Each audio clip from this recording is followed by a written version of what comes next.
Okay, we're going to go ahead. Hi, Peter. Oh, that's okay.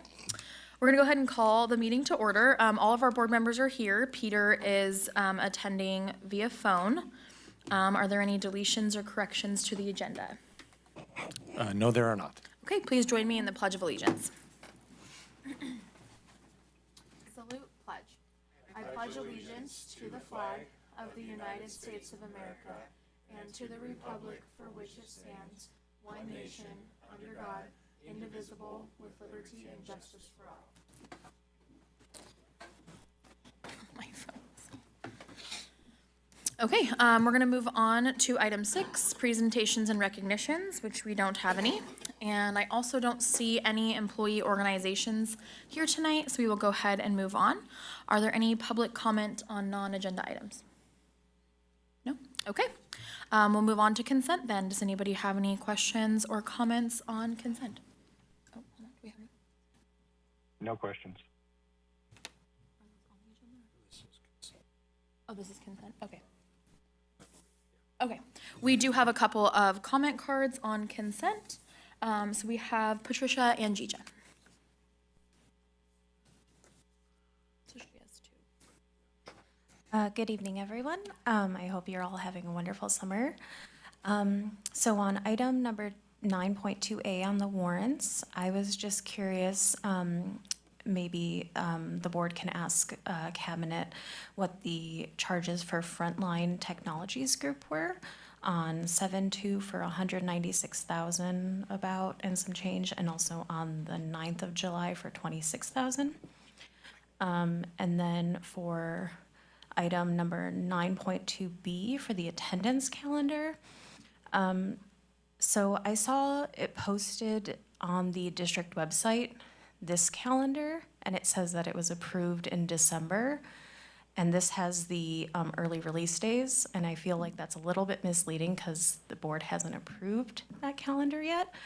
As I said at the December meeting, I know that some families have voiced frustration with the early release and actually have told me that they keep their kids home on those days and we can miss out on attendance money. So I'm just wondering if maybe there can be, just like with incentives for the lower attendance days, I don't know if there's any tracking of if the early release days do result in lower attendance. It might be worth some looking into. And that's all I have. I appreciate you guys. Thanks. Okay, thank you. Okay, so moving into the item, does anybody have any questions or comments? Peter, we'll start with you. No questions or comments. Everything is clear. Okay. Okay, Jared, did you want to go ahead? Yeah, I mean, I can just address, because it's on the agenda, the Frontline Technologies. So that covers, I would have to look at the specific line item for the bill, but Frontline is the umbrella company that oversees our financial system, also our subsystem, our employee management system. All of that is under Frontline. And then Patty does keep a heat map. We were planning on doing an attendance presentation August. I don't think we decided on which meeting. We have 2 in August, but in August we plan on doing that. And she has also what you call a heat map, right? So it does show which days of the week are more susceptible to absences and things like that. The last time I looked at it, my recollection was Fridays and Mondays continue to be the biggest challenge. That's correct. Wednesdays don't hold a candle to Mondays and Fridays. Okay, thank you. Ken, any questions or comments? None. Shane? No questions. James? No, ma'am. I don't have any either, so we would just need a motion for the consent. I make the motion that we approve item 9, consent agenda. Second. Okay, and the vote, Peter? Yes. Ken? Yes. Shane? Yes. James? Aye. And I'm also a yes. Okay, moving on to item 10, communications. California Department of Education, determination of probable repayment for the 2026-27 tax and revenue anticipation notes.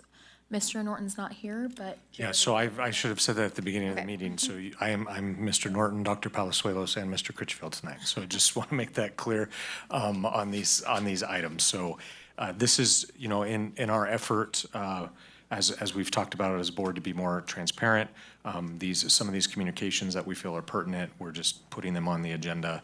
As you know, the board approved the tax and revenue anticipation note I believe it was last board meeting, I don't, it was over a month ago, right, last board meeting, but because we're technically still in qualified status, we then have to get an opinion back from CDE on this. And so you'll see this on both agendas, where they're of the opinion that it is probable that we will be able to pay it back. So this is just confirming something that the board already approved. Okay, great. There's no action on this item, just for information. Let's move on to item 11, our action items. We have one, the resolution ACOE 2526-1, the temporary interfund transfer. Yeah, and this is also connected to the same idea of the tax and revenue anticipation note. And again, we don't talk about cash management a lot in board meetings. Obviously, the bigger item we are always focused on is our budget and spending. But in particular with revenues, our revenues do not come to us in a nice, even 12-month allotment, because a vast majority of our LCFF revenue comes through local property taxes. And so while the revenue line in budget can look good, the cash that goes with that budget comes in very unevenly. And the majority of that cash comes in December and April. So we do the tax revenue anticipation note at the beginning of the year to help with startup cash and all those things. But then during the year, if revenues haven't come in a timely manner, we have the ability to borrow from other funds outside the general fund to keep the general fund whole for cash purposes. Typically, whenever we've done that, we don't always do that, but whenever we've done that, it's a very short-term, like end of the month, move cash. When I was CBO, sometimes it would literally be a 2-day process where the second to last day of the month, we would move the cash to the general fund, pay the bills, and then revenue would come in, and then the first of the month, we'd move it back. So this is a routine item that we do. You'll see a companion item on the district side as well to be able to borrow within funds. And there's an ed code connected to it, which makes this allowable. If you borrow from a fund for an extended period of time, then the general fund is obligated to pay that fund back with interest. And so that's something we always keep an eye on. And like I said, typically, it's not even weeks or months when we borrow interfund. A lot of times, it's just a matter of days where we need that for cash purposes. Okay. Any questions or comments, Peter? No, this is a routine thing. It's very clear. Okay. Ken? No. Shane? No questions. James? No questions. There's a good little social media guy that posted a video about Amador County Unified School District funding and some good comments and some good stuff. I'm glad that you just reiterated what you did about the funding and stuff, because there's a lot of misinformation out there still, even though this is, like Mr. Gale said, routine information. So most of it is. It is. Yeah. No questions. Okay. Yeah, I'm glad that we were able to clear that up. I also like the communication portion of the agenda these days. I do not have any questions on this item. We would just, go ahead. I'm sorry, do these resolutions that are with these agenda items, especially this one, ever change annually? Same wordage, same everything all the time? Something like this, I mean, I would have to go back and compare prior years, but this ed code has been around a long time. I would imagine if we went back year by year, we'd probably see almost word for word. Yeah, just okay. the years changing. Cool. You can't do it. There could also be slight changes to the dollar amount, couldn't there? Yeah, well, on the interfund borrowing, it's a little bit more open-ended. It's a percentage, but on the tax revenue anticipation note, when we do those, that dollar amount, we analyze cash flow and decide on what the amount, could be. But yeah, these are, I would say, probably near identical, if not identical, besides the year. Okay, thank you. Okay, we would just need a motion for this item. I move that we approve item 11.1, resolution ACOE 2526-1, temporary interfund transfer.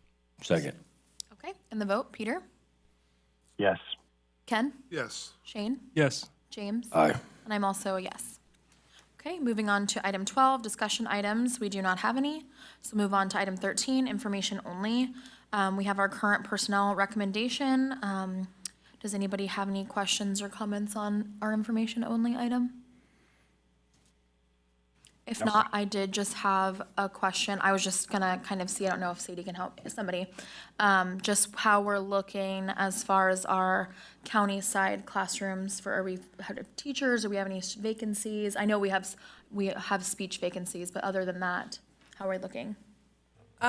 We do have a number, as you can see on this item, there's been a number of transitions within our medically fragile paraprofessional positions, and so we are still hoping to be able to fill many of those before the start of the year. At this time, though, we have one extensive support needs teacher vacancy, and otherwise, as then you can see, we've actually been very successful this summer. As this item reflects, we've identified a BCBA as well as a speech and language pathologist, and also replacing our deaf and hard of hearing teacher, which I do just want to highlight. Those are some of the most critical positions in the state. So it's really exciting to be able to present this to you this evening. Which, I mean, for primary purposes, obviously for our students, having an employee is best. And then also, as we've talked about the finances of special ed, those positions that Sadie just referred to are also the most expensive to contract out. So it's a double benefit when we're able to fill those positions. And that is one additional speech therapist that's now our employee, two. We have Yes. 2 now that are employed. Yes, that's One- correct. one And we more hope than it's last going to year. be a trend. Hopefully, right.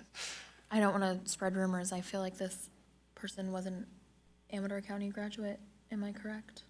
I do understand she has ties to the I was community. like, I'm pretty sure. I'm like 99% sure. Great, well, welcome back. One question, compared to last year, how does it look? You know, it sounds like we made improvements. Are we still, does it look like we're still on the upward trend of getting the folks that we're looking for? Yes, I mean, I can definitely look into the numbers with Dr. Palazuelos for the next meeting, but I think just my personal opinion and observation is we're definitely on a positive trajectory. We're making progress, and of course, there are transitions that we can't anticipate even on behalf of our employees. A few that are represented on tonight's agenda, just as an example, but overall, I'm really pleased and feel that we're in a positive projection. Good to hear. Thank you. Okay, great. We're gonna go ahead and move on then to our reports. Mr. Critchfield? Yeah, I just want to, we were in the middle of extended school year for our county special education programs at our last meeting, and that has wrapped up. And, you know, I just most importantly want to thank our employees. A lot of people don't see this or realize this, but we had, you know, several employees that needed to work the first few weeks of summer to pull off extended school year. So I just want to thank those employees. They are now hopefully enjoying their summer break, but last meeting they were still teaching extended school year. Okay, Peter, any report?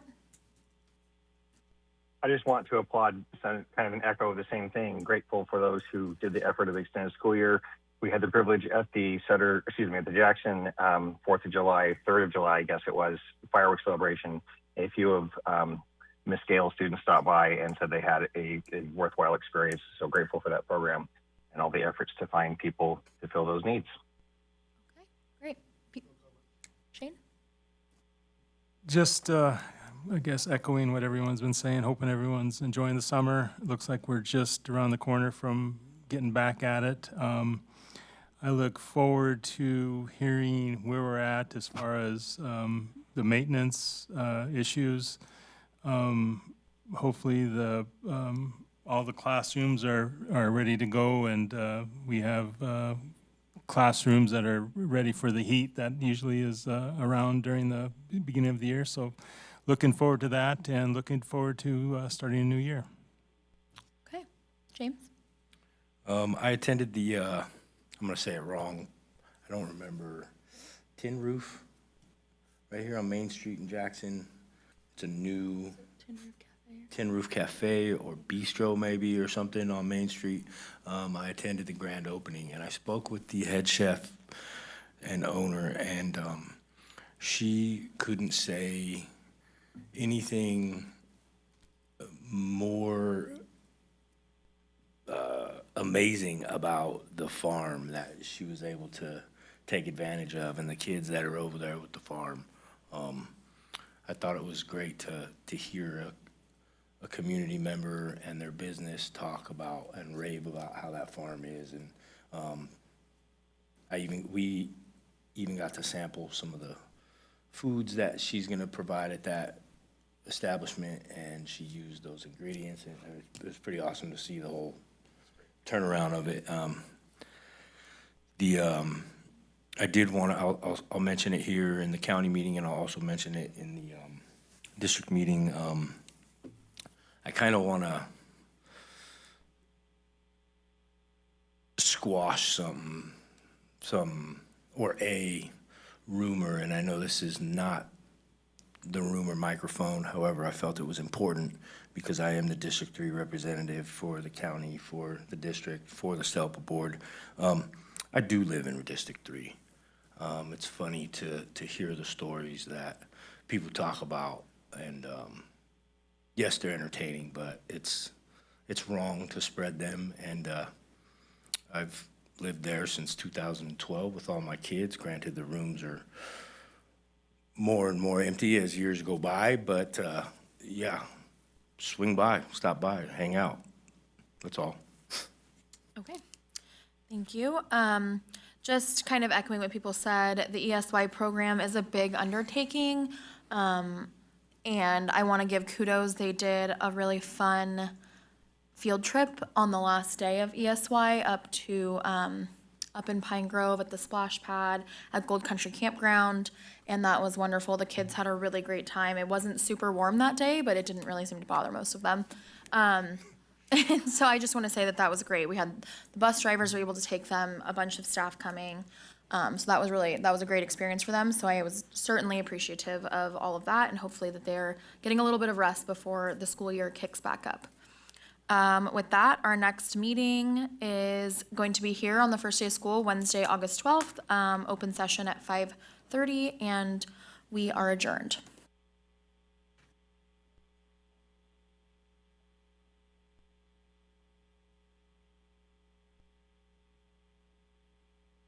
Okay, I'm gonna go ahead and call to order the Amador County Unified School District meeting. All of our board members are present. Peter is joining us via phone. Are there any public comments on closed session? No? Okay, then we will go ahead and move into closed session, and we will be back here at 7 for open session.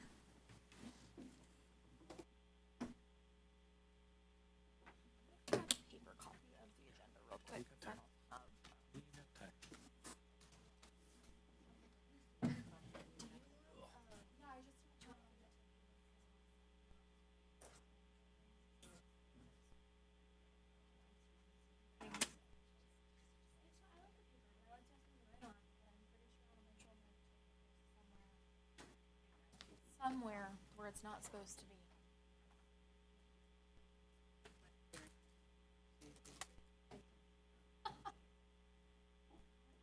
I have to write things down. I do the same when I'm trying to type it out. I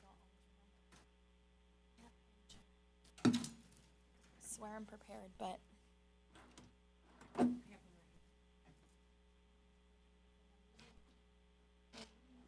Disappeared at the last moment.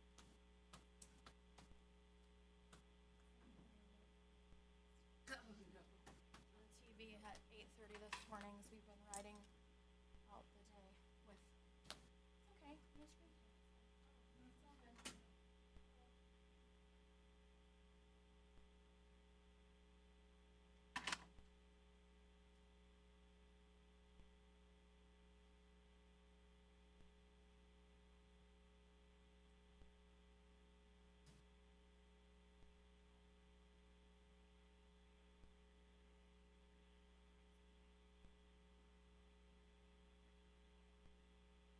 Everyone else has left the call.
Welcome to Google Meet. Enter the meeting pin followed by the pound key. They're gonna destroy me, and it was just absolutely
volcano internet company. It's just the most randomest things. And then they do that, they don't even run fiber.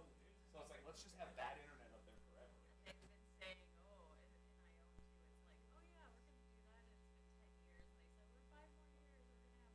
I went to Starlink.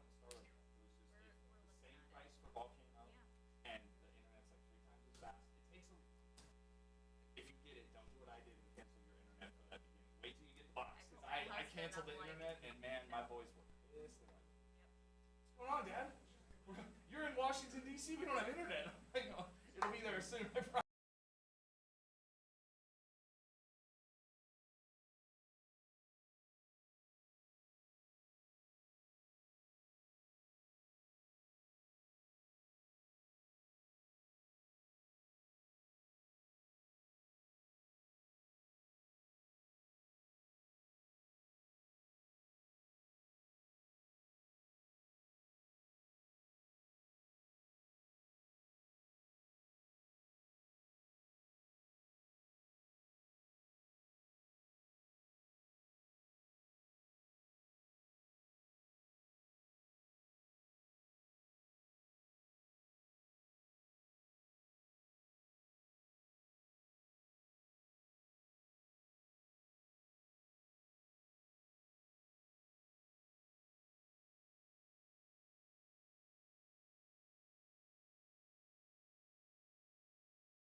We do not have a report out. Are there any deletions or corrections to the agenda? There are not. Okay, please join me for the Pledge of Allegiance. Salute, pledge. I pledge allegiance to the flag of the United States of America and to the republic for which it stands, one nation, under God, indivisible, with liberty and justice for all.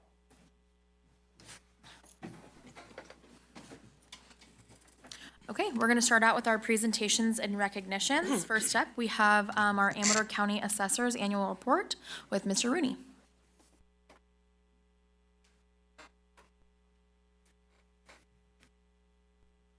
Hello, everybody. I'm Jim Rooney, Amador County Assessor. This is something I try to do annually, just let you know what's going on growth-wise in the county, financially and residentially, too. And this year, it's a little bit of a uneventful sort of presentation. I was going to just say, would you go to the next slide? These assessments that I'm talking about this year, we're talking about, these will be reflected in the tax bill coming out later this year. We call it the 26-27 tax year. And the adjustment, every year the state mandates we make a certain adjustment on certain property taxes. This year was 2%. It's a maximum of 2%. And every property in the county that didn't have a change of ownership or new construction went up 2% last year. And so that's basically what happened there. This year, Amador County, the assessments went up just about 3%. That's really not very much when you think about it. If everything went up 2%, where'd that other 1% come from? There really wasn't a lot of building going on. There weren't a lot of sales. However, the sales that happen, generally somebody's selling a home, they'll have an old Prop 13 assessment on it that is rather low, and they'll buy the home for substantially more than the assessed value. And that's probably what is where the increase is coming from. Just to remind you, Prop 13 is means the properties are taxed at 1% of their value, their assessed value. That value can go up a maximum of 2% a year, and it did go up 2% this year.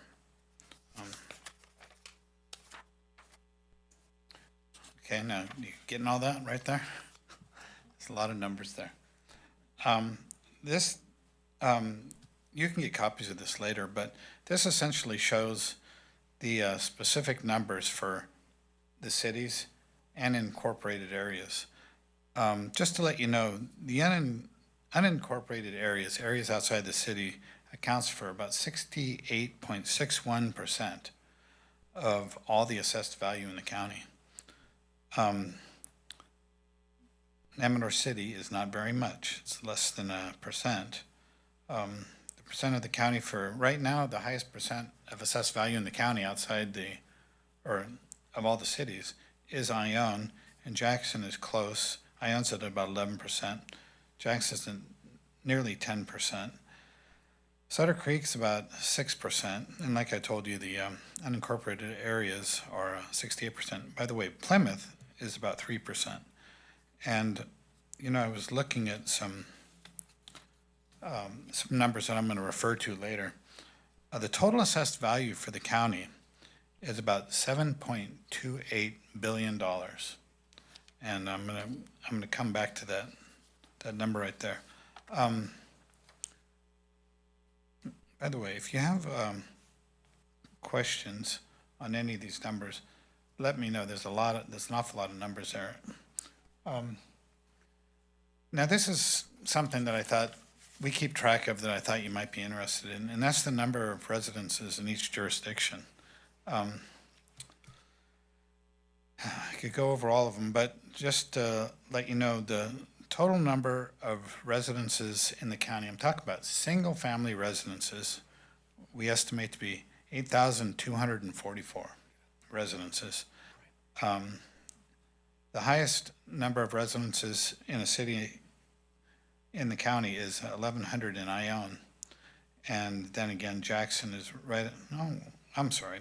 There are about 2,078 in Ione, 1,500 in Jackson, Plymouth about 418, Sutter Creek nearly 1,000. And this list, I'm going to explain something to you. It shows primary residences and total residences. A primary residence is a residence that somebody calls their main home. That's where they live. That's where they're based out of. You can have one in the state of California. And in the county, there's an interesting trend going on. And the trend is, I'm gonna start with, I'm gonna come back to this, but in the county, like I mentioned, there's last year there were 55 new homes built in the county. That's not a lot. The year before that, it was 141 new homes. The year before that, in 24, 49 new homes. 23, there were 306 new homes, and 153 in 2022. And in those years, the primary residences has gone down every single year. And, those are somewhat substantial numbers. We don't have out of the 8,000 homes that I referred to earlier, it's, and I don't really have an explanation for that other than maybe some people are buying homes and renting them out. Somebody was complaining to me over in Plymouth, there's an awful lot of vacant homes. But the number of primary residences is going down. And I think I mentioned this to you last year. In Sacramento County, between Excelsior Boulevard and Sunrise Boulevard, they have plans for 100,000 new homes. So when when I'm showing you we have 55 new homes in a year, that's an indication that there's really very little, if any, growth. And I'm not saying that as a good thing or as a bad thing. I'm saying that's a thing. That's an observation that we've made. We're keeping track of these numbers. And it's kind of an interesting situation in the county. Jim, real quick question. This information is always very helpful for us when we're looking at potential enrollment and trends, but in the residences that aren't considered the primary residence, is there any other data that you receive, or is it just simply it's not the primary residence? The reason I ask is, are these being held as someone renting out an Airbnb where we wouldn't see students, renting it out to families, or just they have enough money where this is just their weekend home and nobody really lives there and it doesn't impact student enrollment? I don't know if my question makes sense. I understand completely.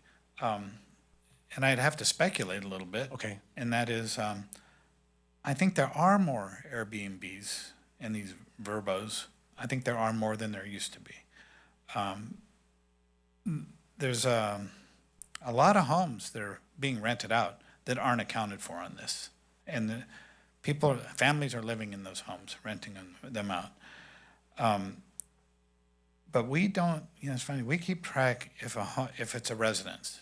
And then we keep track, is it a primary residence? Yeah. If it's not, we don't know what it is. Okay. Yeah. Okay. No, that's fair. I was just curious because especially that prior slide, areas like unincorporated and Ione, their two biggest areas, the primary residences went down from 2025 to 2026. I know. Yeah. Yeah.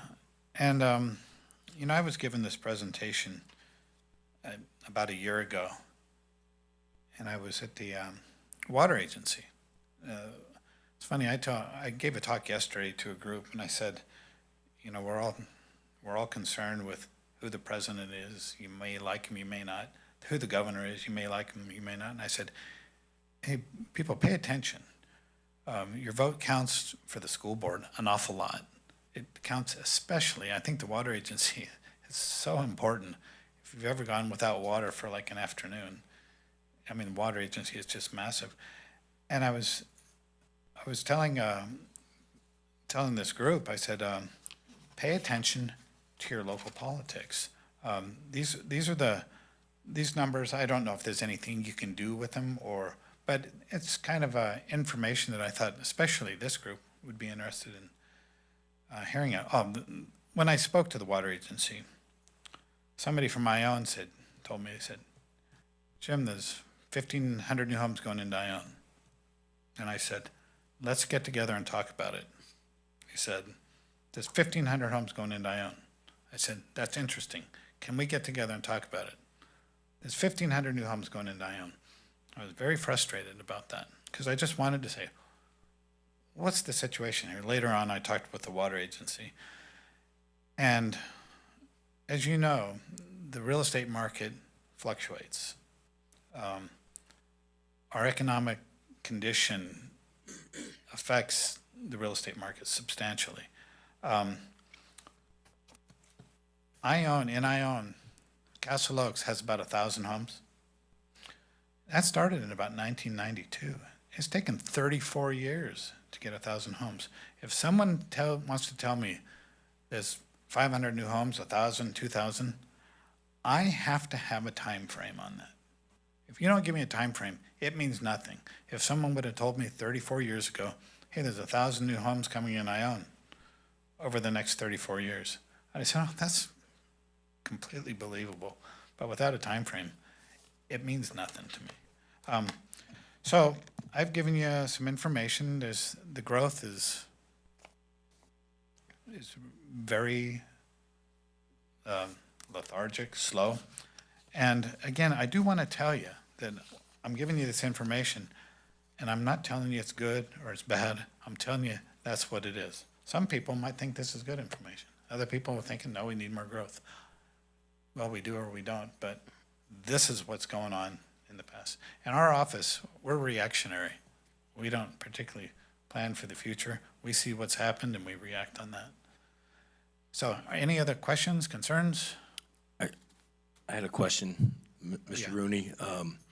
I appreciate what you just said because that was going to be one of my questions. And I almost feel like you and I may or may not have had a conversation with the same person with the 1,500 homes and Ione possibly coming.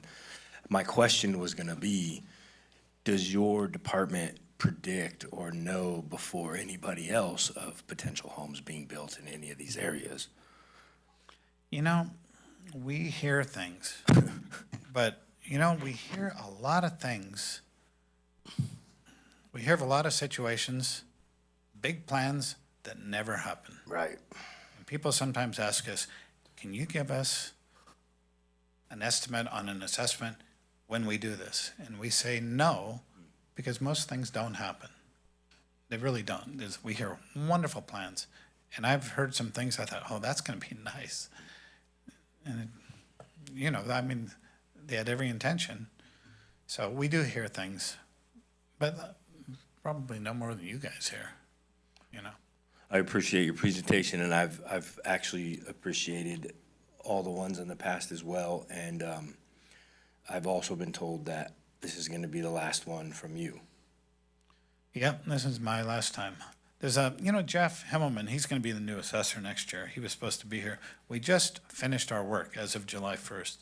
And he said, I need a break. He took like 2 weeks off. So he's taking it easy right now.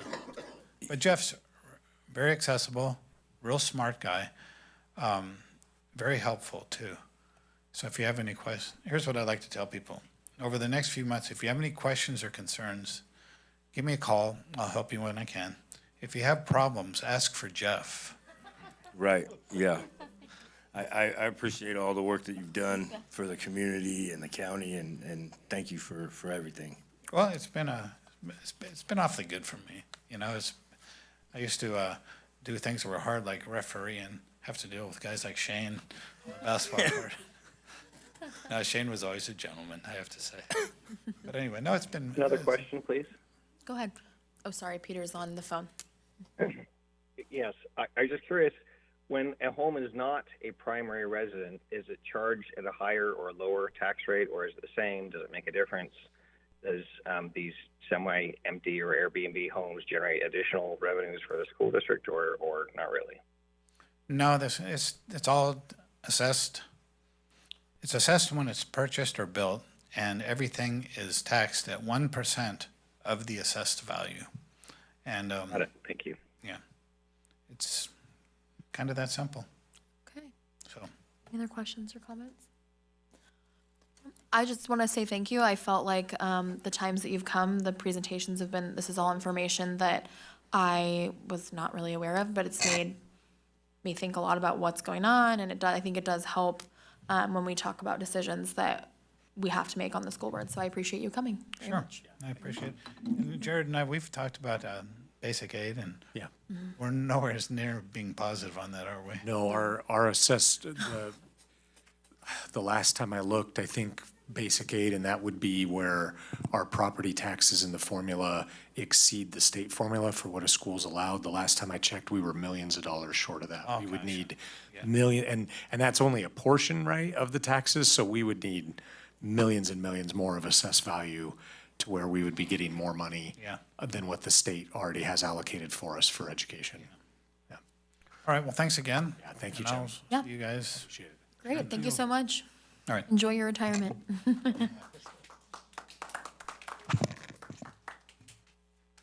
Okay, we're gonna go on to our next presentation. We have the Highway 88 project at Pine Grove Elementary with Mr. Cruz. Good evening, board members, Superintendent Critchfield, cabinet members, community members. Thanks for the opportunity to come tonight and kind of update you on what's happening with our project, Highway 88 project. Again, this is a Caltrans project. It's not a school district project. So I'm only representing the school district as we work with Caltrans during the weeks.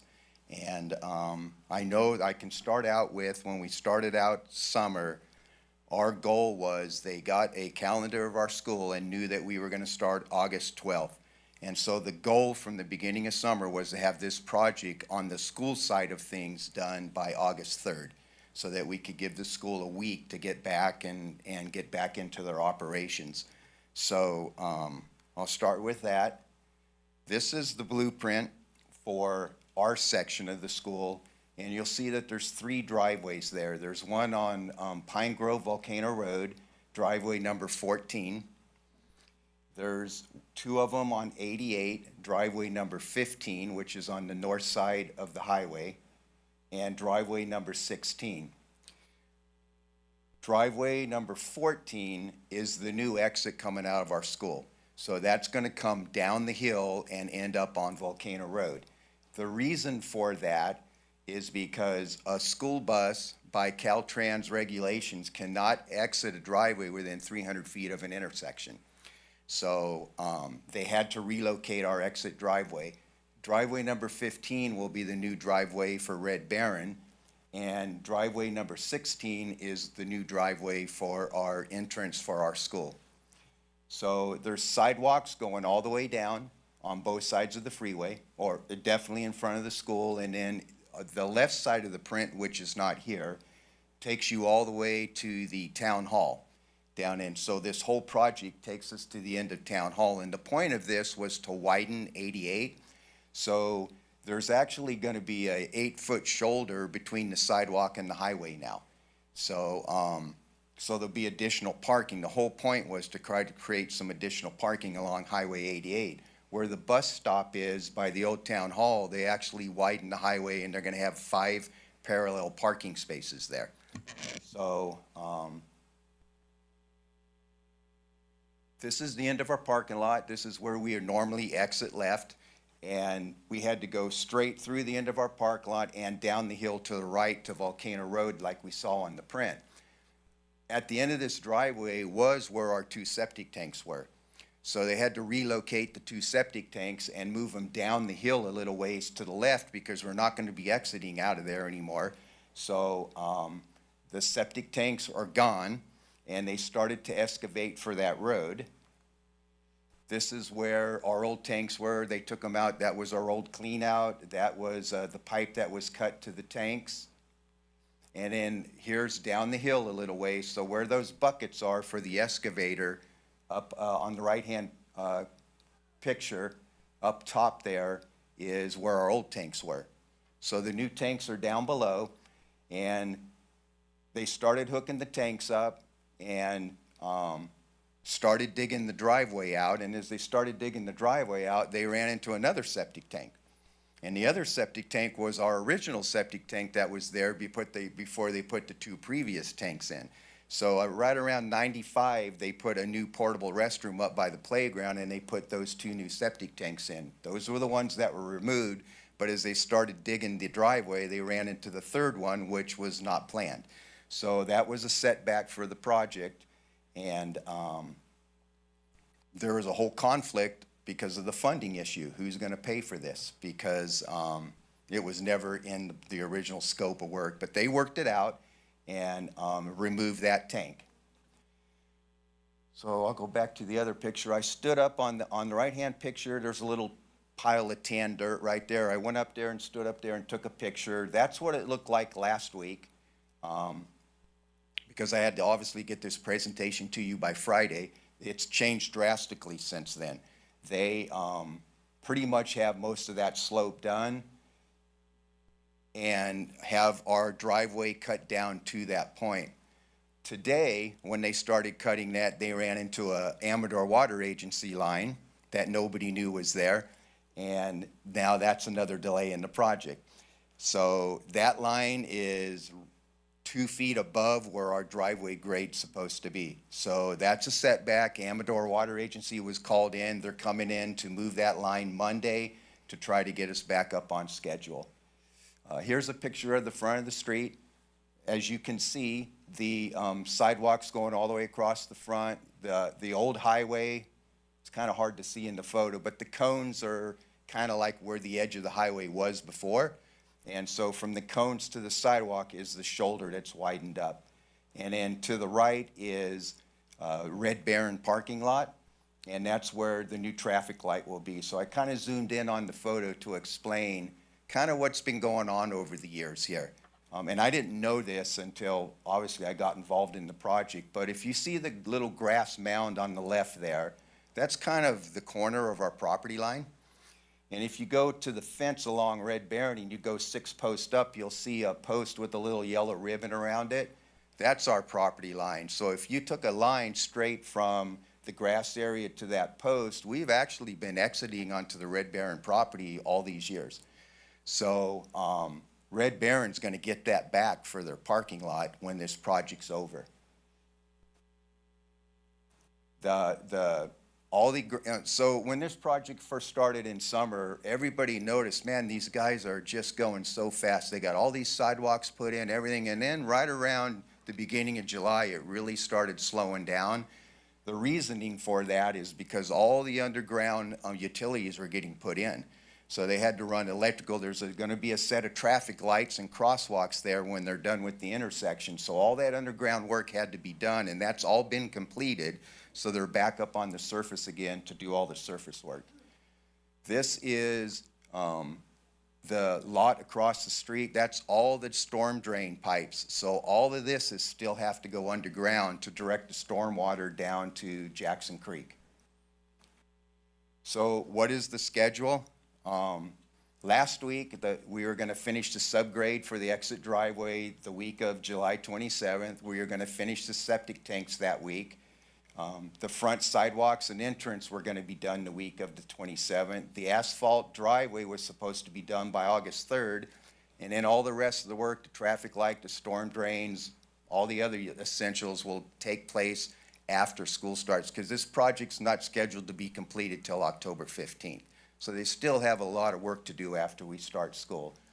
And they've been doing the work at night. Most of their work's been getting done at night because there's so much traffic up on 88.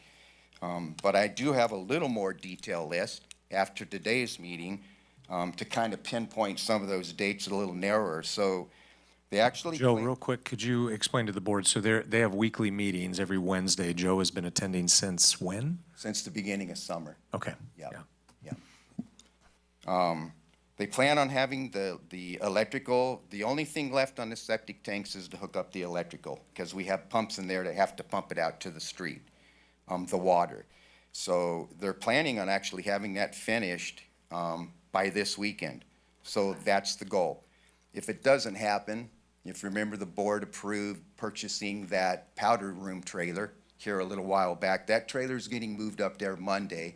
So regardless of if the tank's done or not, when staff starts coming back, they'll have a facility to use. Concrete work is scheduled to be done in front of the school by July 31st. If Amador Water Agency gets the water line moved Monday and Tuesday, they said it would take them 2 days to do it. The prime contractor will be back in there on Wednesday, July 29th. They'll have the subgrade all finished for our exit driveway, and they plan on having it asphalted by the weekend, by August 1st. So these guys, I'm really impressed with how fast they can get things done, even when they run into setbacks, because they are Caltrans and they are used to it. So they make a phone call immediately and somebody's out there within an hour and they're taking care of the problem. So, and that's been happening all year. Again, we were scheduled to be done August 3rd, and it looks like we still might make that schedule even though we've had all these setbacks. And so the positive of all this is this whole project was done for pedestrian safety, right? That's why we have sidewalks. It's to make it safe for everybody walking up and down. We've added more parking along Highway 88 as you're going through town. We added a safer bus stop. We have sidewalks going all the way through town. You're no longer walking on the edge of the freeway. You're walking on a sidewalk. And then our exit coming down to Volcano Road will give us a nice safety net because it's 300 feet down from the signal light for our buses to come out. I mean, it makes sense if a bus comes out of a driveway and starts going through an intersection and the light turns yellow, they can't pick up enough speed to get through the intersection before it turns red. So it's safety all around is why this project has been in the works. And back to the septic tank, in 2024, they had contacted me and wanted the blueprints to our site and all that. And Amador Water Agency was gonna design the septic system for us, and they came back and submitted a plan to me to approve, and they took our 3,000 gallon tanks down to 1,500 gallons. And that was the design, and I told them, you know, that's not gonna work for the school district because you're creating more maintenance for us. I mean, we have to pump this tank out once a year, and if you're giving us a 1,500 gallon tank, we're pumping it out more. So they revised the plan and went to the 3,000 tanks, which were original. So they listened to the school district, and we've had a really good relationship. Okay, let's say, thank you, Joe, for all of that. This is, Joe and I were talking, and it's such a, if you've attempted to go up country at all this summer, you can't miss what's going on Highway 88. And of course, as we get closer to the school year, I was, thinking, well, it's possible that board members start getting questions from people going, what's going to happen to Pine Grove Elementary School? So let's say there's a snag that ends up being where the new driveway isn't done by the first day of school. Can you explain the contingency plan? Yeah, we've always had a contingency plan all along. So if that driveway's not done, they're gonna leave the asphalt to come out where we originally exited on the left. They're gonna leave that there so that we can just resume the way we've always operated until they get that driveway done. And it's not an issue because the traffic light won't be completed And the yet. traffic So light won't be we can still use that old exit. Yep. Yeah. So either way, school starts on August 12th at Pine Grove Elementary, just like every other school. That's part of the reason Joe's doing this presentation tonight. Yeah, and I'm telling you, I think they'll be completed. That's great. I really do. I mean, the way I've seen these guys work, I really think they'll have everything done by the 3rd, for us, for the school part of things. Okay. So I have a quick question regarding the powder room. So if we take the powder room that we bought and put it at Pine Grove Elementary, will Caltrans reimburse us for that since their schedule's broken and they're behind schedule? And then do we have to rent another one for adult transitions? Yeah, I mean, we have it scheduled to be taken up there Monday just as a contingency. As most staff doesn't have to be back at work this coming Monday, but we know more and more people just start showing up, getting ready, and so it was just more of a contingency. It's a pretty minor expense. We haven't discussed that. Things have been going so well with Caltrans. If it does get done over the weekend, then we won't even take it up there on Monday. Okay. Questions or comments, Shane? It's George Reed that's a contractor. Correct. He's the prime contractor. Yep. when you mentioned how lines get found that weren't accounted for, I'm hoping you're emphasizing that it's redlined in the drawings, and make sure that you get updated copies so that down the road, 20 years, if we're doing something that, we're not hitting, so just. Yeah, and it's not just our lines. It's been volcanoes had lines that they discovered, storm drain lines that they've discovered. It's just like, where'd this come from? And somebody put it there over the years. Yeah, I'm guessing over the years, things get hurried and they throw it in there and then no one documents it, and then we're running into problems, so thank you. The findings are getting updated in the plans, correct? Correct, yeah. As we go through step by step and every time we find something. And I don't think I heard an answer regarding reimbursement for powder room. We haven't asked about that, no. Would that be something we would ask in regards to that situation, or because it's Caltrans blessing us with the work that they are blessing us with, we don't have to pay for, correct? I would say. Yes, we don't pay for this, correct? We are not paying any of this. And it was about 8 years ago, roughly, Caltrans actually purchased 8 feet, a strip of 8 feet along our front property line, because where that current sidewalk is used to be our property. Right. So we actually were paid, it was assessed, I can't remember the dollar amount, I think it was in the 60-some-odd thousand dollars where we were paid for that. But yeah, we're not out any money. I would say if we have the powder room up there for a week, it's gonna be low use. Things have been going so well with Caltrans and everything, I don't think I want to rattle that tree. I mean, if it were to extend, especially once the school year starts, Right. one powder room trailer is not going to handle the volume once all the students and employees. That would be a different conversation. But it's not, I mean, the septic tanks are completed. It's literally the electrical. So if they can get that done, the, toilets on that campus will be up and running hopefully by next week. Yeah. I unfortunately drive through it probably 4 times a day, maybe 5, well, twice, 6, well, maybe 5, up and down the hill like a champion. I've noticed late night drives up and down the hill. Sometimes they're working at night, and I've noticed them not working at night. So I do hope that it gets finished at the time that it does. I'm grateful for it because I know there is a stoplight that needs to be put there. I feel that a stoplight should be put there, being so that I travel that very frequently. I appreciate the work. And I remember talking to the old timer when it used to be the auto parts store, before it was Red Baron, and about why the fence was there in the school, and there was some friendly neighbor disgruntlement, if you will, regarding property lines and so on and so forth, and people parking and buses turn, et cetera, et cetera. So, yeah, this is very well needed. Thank you for the update. I did have a question. When we went on a boardwalk up there, and it had been just started, there wasn't a lot of, this looks way different now. I was just, and I'm by no means a construction or road expert. It seemed like the grade was really steep coming down the hill for a bus exiting onto Pine Grove Volcano Road. That hill has always been super steep. Is that, I mean, I'm gonna assume that's been factored in, that the bus can actually make the grade and out onto the road?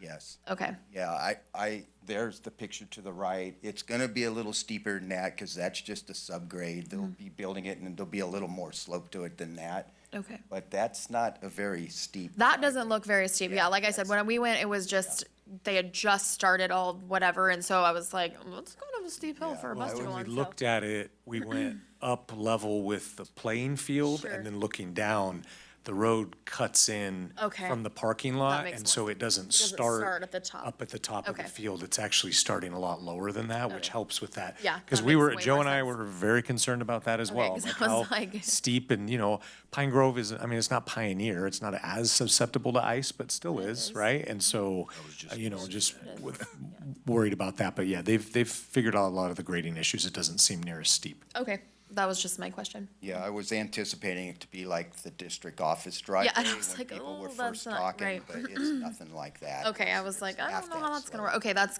good. That's good to know. Good information. Okay. Do we have something in place for those days when the roads could be icy? I'm expecting when people are getting used to it, they might still not be ready for the grades and might go a little bit faster than they're expecting. So I'm just wondering, do we have something in place of sanding or whatever the? We do. Joe can explain it more, but essentially all maintenance staff, district level, weather like this, go to our 2 upcountry schools.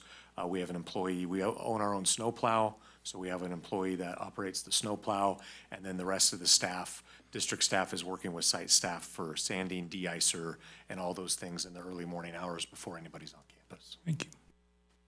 Peter, did you have any questions? No questions. I deeply appreciate the presentation and had some of the same questions you already asked, so I'm good. Okay, great. Any further comments? If not, thank you very much for the presentation. This is very helpful. Thank you. Thank you, Joe. Okay, next we're gonna move on to our employee organizations. I don't see anybody here from either of those. They're probably enjoying their summer, so we're gonna go ahead and move on to item 11, public comments on non-agenda items. We do have 2.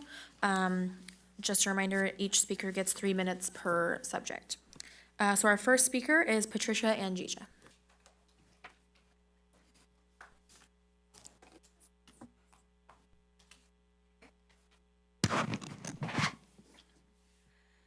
Good evening, everyone. I truly appreciate the opportunity to speak with you today. My name is Patricia Angija, and I've lived in Ione since 2018 with my husband, Brian. Our 9-year-old son, Jonathan, and 6-year-old daughter, Kaylee, attend Ione Elementary School. I am here to ask for your support in the upcoming election on November 3rd to represent the Ione, Comanche, Buena Vista area as school board trustee.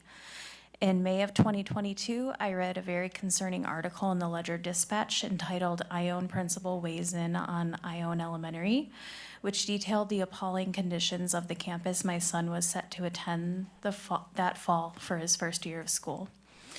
This is what initially got my attention to keep a close eye on the school district. I have volunteered with the Ione Parent Faculty Club and in my kids' classroom since my son started school. Public service is very important to me as a way to give back to my communities for all of the help that I've received as someone who grew up in poverty and attended Head Start and public school all the way through university. I have spoken with teachers, staff, principals, the superintendent, and community members to get their perspectives and priorities for our schools. I had attended the school board meetings virtually up until August of 2025 when I decided that I needed to speak up for all that I had seen and heard over the years.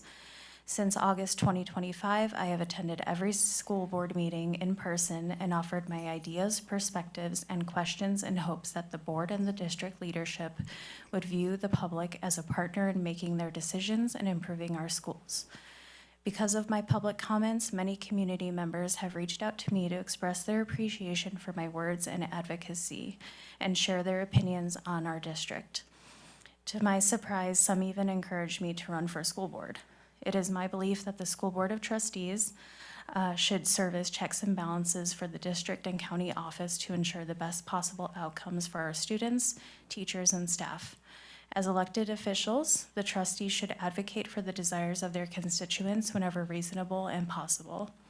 When a member of the public takes the time to present well-informed ideas and ask pertinent questions, the governing board and district leadership should provide acknowledgement and answers, either during or outside of a board meeting. I will make it my priority as trustee for District 2, if I have the honor of being elected, to always respond when you reach out to me and work to get your concerns addressed and questions answered. I want to be able to have a vote that will reflect the best interest of the Ione area, our kids, our teachers, and our community as a whole. I am dedicated to making sure you are all well represented on the school board, and I hope I can count on your vote. Thank you so much for your time. Okay, thank you. Next we have Mike Garcia. I know, right? At least I put a smile on your face. It's all that matters, okay? End of the day. So I don't have a lot of time because Hell Week ends in like 15 minutes and I need to get to Argonaut and I don't want to break any traffic laws doing that. So I'll make this short and sweet. I'm not complaining. I promise. Thank you guys from the bottom of my heart on behalf of my students in FCCLA and Argonaut Culinary for your support, your continued support, even though I complain all the time. The fact that you guys still continue to support these kids and what we're doing for them, it's absolutely amazing because I know if I was sitting in your seat, I'd probably have a hard time with it.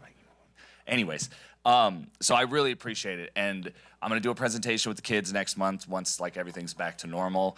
But after talking with Haley, who talked to Critchfield for me, it kind of made more sense to do it when there was like more of the public that's going to be here because school started. So that way we can really show them what these kids are doing. Georgie did take 3rd place in the nation, so she's really excited to come and talk about that. And she's going to be pitching you guys to try to get fashion in our schools now because now Argonaut's on the map and we don't have a fashion class. Davidson's working on stuff, but still. So Nikki, if you hear this, it's coming your way. But thank you guys. I mean, it means a lot. I grew up here. You know, I went to school out here. I was a troublemaker. I wasn't the white picket fence kid that was polite and respectful, and that took me a long time to become that. And I still am not that all the time, but man, you guys have given me such an amazing opportunity to grow and to be a role model that I wanted in my life when I was that age, and I can't thank you enough for it. And then also, I would like to give a huge shout out to all of the ELOP staff at Jackson and at Plymouth. These people have been nothing but amazing to work with, helping me with these. I never thought I'd be able to work with little kids. We were talking about it before everything started, but like it was awesome. They didn't eat me alive. I survived. We had a great time. So tomorrow's our last day at Plymouth. And so I'm just really grateful. And I appreciate you guys as much as I complain and stuff. I say it again, but it means a lot. It really does. Because at the end of the day, it's about the kids. It isn't about me or anything else. It's about the kids. And it's amazing that I have this opportunity to do this and that you guys have given me this opportunity and that you continue to push for stuff for these kids. And so I'm just extremely grateful. And I felt like it would be a disservice if I didn't come here to say thank you. So have a good night, you guys. Thanks, Mike. Okay, we're gonna go ahead and move on to our consent agenda. We do have some comment cards for the different topics on the agenda. So Patricia and Gija, you have 5 items, so you have 15 minutes total for this item. I will try not to take up 15 minutes. Hold on 1 second. Okay. How would you like me to do this? Just put 15 minutes on the clock or just reset might be every easier. time? Is that fine? And then you I can just really go through don't your think items? it'll be 15 minutes. Okay, so that's yeah. fine. Just put 15 and then she can go through each item. Give me 1 second. Okay. Go ahead. All right, so on 12.2A, the warrants, I just want to bring back what Kayla suggested many moons ago about getting with PG&E, AT&T, AWA, Republic Trash to see if we can, get a little bit of money back from not having to pay so many service fees. And then I can't remember who brought it up, but Sutter Creek Sewer being so much more than all the other cities, $20,000 pretty much seemingly every month. Might be good to ask Claire and the city council why their sewer is so much more expensive. Let's see. And then things I had questions on were on 618, the rolling stages for graduation, $23,000. That just, I don't know if we can maybe make a more permanent thing since graduation's guaranteed every single year, thankfully. And then I saw on 624 ACOE 600,000 contribution for special education services. Just wanted more clarity on that one. And then July 2nd, PG&E fleet electrification project for 43,000. On July 9th, Minolta maintenance building for 118,000. And then on July 9th, Davis truck painting for repair and painting of bus number 52 for 65,000. I did a little digging into that one in particular. I know that we like to be transparent. I saw the co-owner of Davis Trucking as Terry Davis, and I was just wondering if that's the same person as Teresa Davis, and if they work for the district. I don't know if that's a conflict of interest or not. The next item, 12.2B for the attendance calendar, I just wanted to echo what I said in the county meeting about if there's an attendance. I know that Patty did address that, so thank you for that. But also I know with ELOP, the cost of it increasing significantly since last year. I don't know if families will see more of a just a hardship with having that extra time.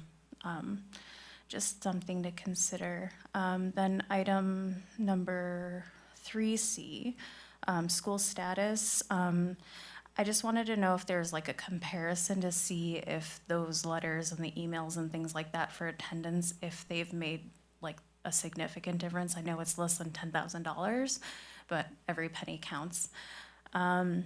And then also just making sure that transportation then is, kind of shored up to get our kids to school so that we do have better attendance. Let's see. And then number 12.5A, the CSBA membership renewal. Saw that was 31,000, just minding kind of pennies here and there, just making sure things are absolutely necessary. The big item I did want to address is the current personnel recommendations. So at the May 7th, 2025 board meeting, fourth grade teacher at Jackson Elementary School, Nika Esty, spoke about the excessive workload of school site admins, specifically at Jackson and Ione Elementary Schools. She asked how the district can justify only having a single site admin with such a high number of students. She cited the national average of students to school site admins as 252 to 1. Jackson Elementary has well over 450 students, and Ione Elementary has well over 500 students. At the June 18th, 2025 board meeting, Ione parent Ronnie Gold called for vice principal to be added to Ione Elementary since we have well over 600 students. And then at the October 28th, 2025 board meeting, Allie Golden and two of her colleagues from Jackson Elementary expressed their disappointment at the resignation of Jackson Elementary principal, Mrs. Ramos. From their lived experience, Ms. Golden stated that the primary culprit is persistent lack of support to reduce the workload for principal.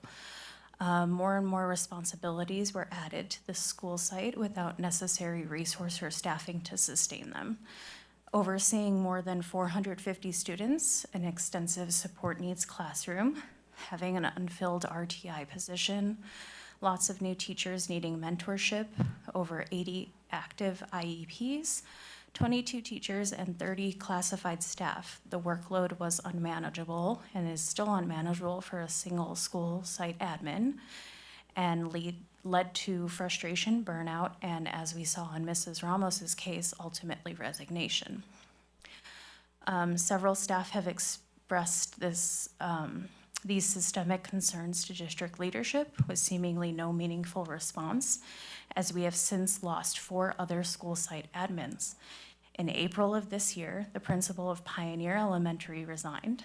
In May of this year, vice principal of Argonaut High resigned, and the principal of Amador Adult Education retired. And most recently, in June of this year, Mr. Huss, principal of Ione Elementary, decided to retire. Most of the time, a retirement is a thing to celebrate, and partially it is in this case. However, the lack of support from district office impacted Ione Elementary just as it did Jackson Elementary, contributing greatly to the decision of those principals to leave their positions. To go from being such a celebrated school leader, going from student to janitor to teacher to principal, getting national attention from Jennifer Hudson, getting voted as best principal of Amador County multiple years in a row, to now leaving us is an immense loss to our school. Just like when Mrs. Ramos resigned, I am adding my voice to Allie Golden's and Ronnie Gold's in calling for the district to take action and add a vice principal to our elementary school sites in order to ensure future site leaders are not set up to fail. We need more school site admin and less at the district level. We need practical and real solutions from district leadership to retain our school site admin and support them consistently and continually. I appreciate the opportunity to share this perspective with you. Thank you. Okay, thank you. All right, does anybody have any questions or comments on consent? No? If not, then we would just need a motion. Yes, I do. Sorry. Okay, I do go ahead. have a comment and a question. Sure. The first comment, I suppose, is on item 3B, the consolidated application. I just wanted to comment that I didn't know if this was a new feature or not, but on page 2 of the consolidated application, it talks about protected prayer certification. I just want to reiterate what I said back in May, that I appreciate Amador County chooses to protect student religious freedom and expression, as we saw at the graduation, particularly at Argonaut. So grateful that we live by that. On the other item, under school status, I also was curious whether there's any data saying how well this investment is affecting attendance, given that this is a renewal, not a new piece of software. Okay, hi, Peter. Number one, on the Con app, the religious protection has been part of our federal program's consolidated app as long as I've seen it or been part of it. But we do Wonderful. have to. Just grateful that we live it. Yep, we do have to do that every year.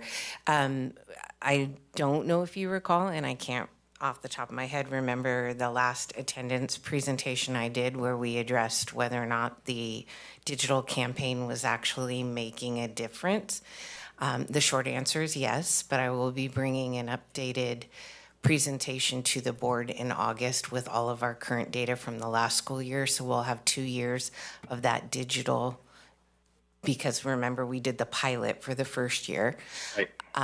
We'll have 2 years of data to be able to bring back with all the heat maps and so forth. And because we took part in that pilot originally, it still costs us about $2 a kid for the entire school year. Wonderful. Thank you. Excited to see that information. Okay. I did have one question about 12-2A of the warrants. Where is it now?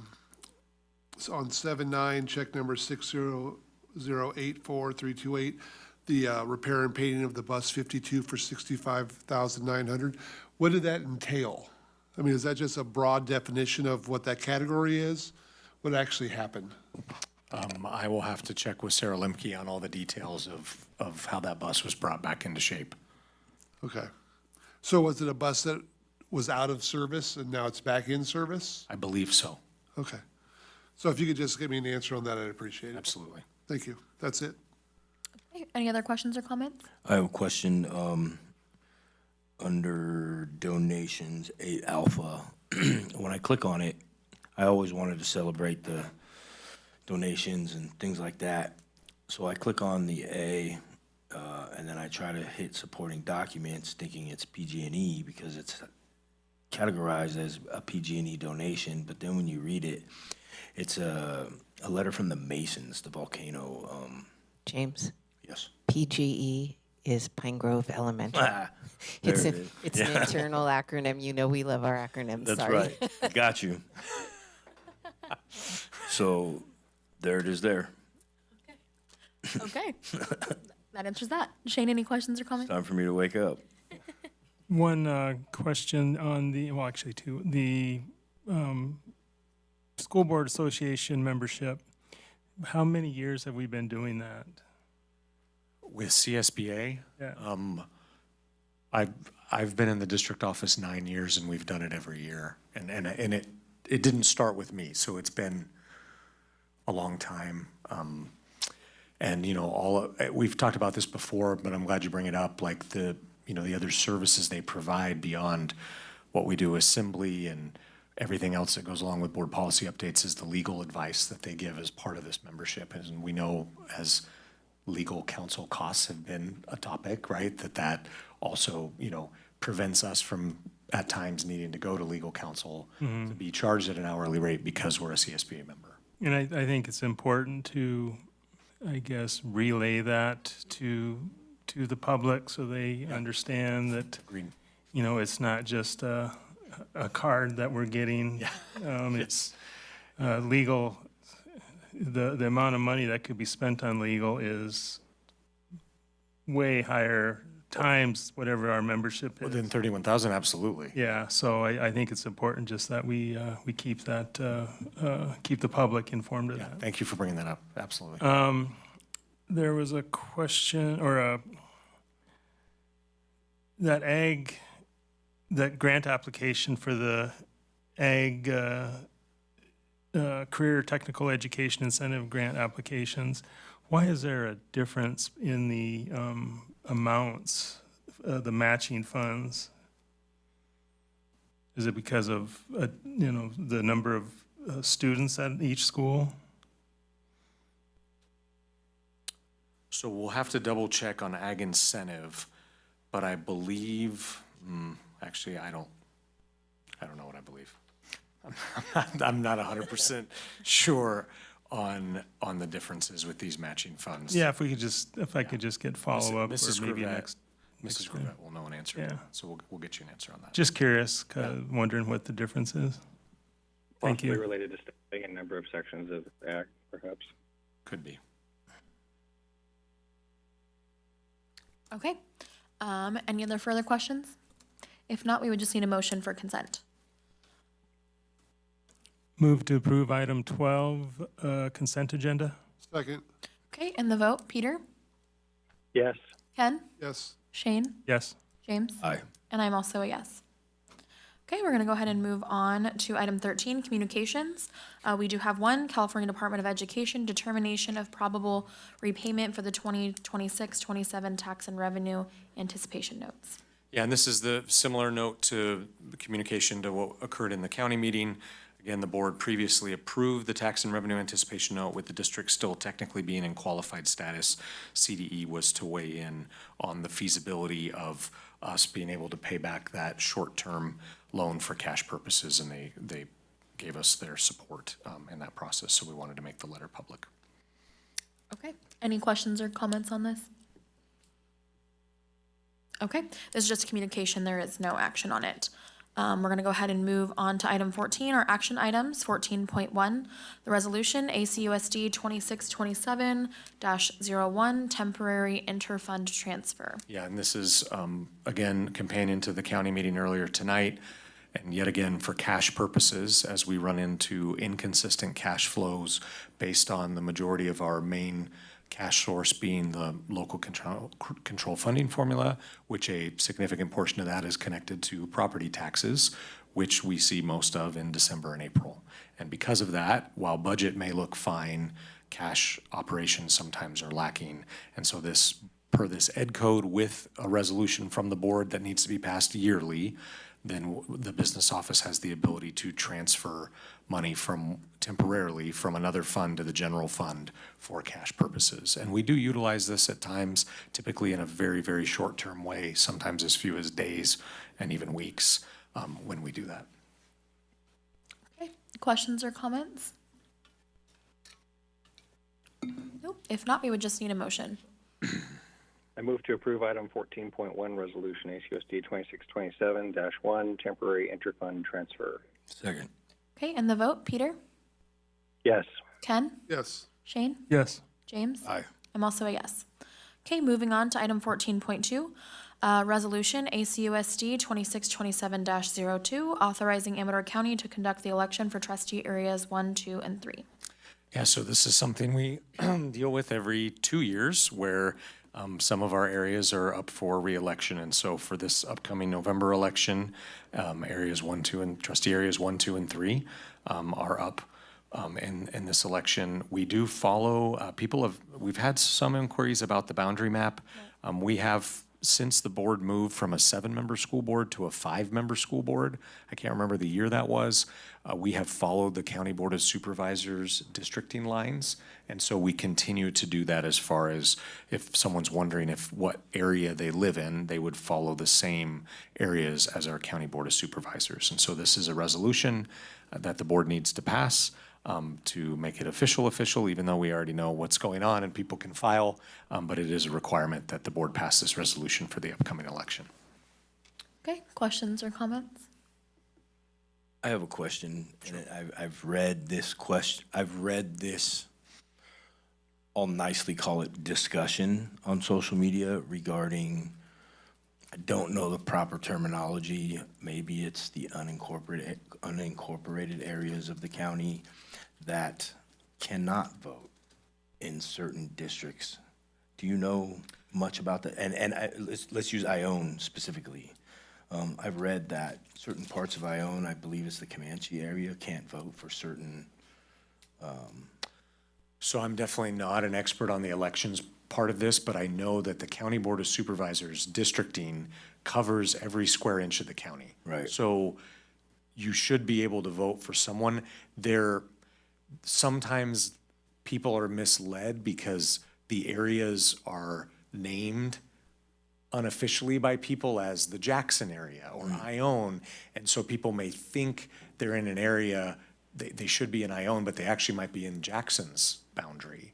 But I don't have any knowledge of someone, I mean, if you're in Amador County, you have to be living in one of those 5 areas. I wonder, and now that I listen to you talk, I wonder if that discussion is for only certain positions, such as like city council. City council. Well, yeah, so Okay, city all right. council has So some that other- doesn't, No. Okay, yeah. No, we're just looking at in this particular instance, 3 of our 5 areas.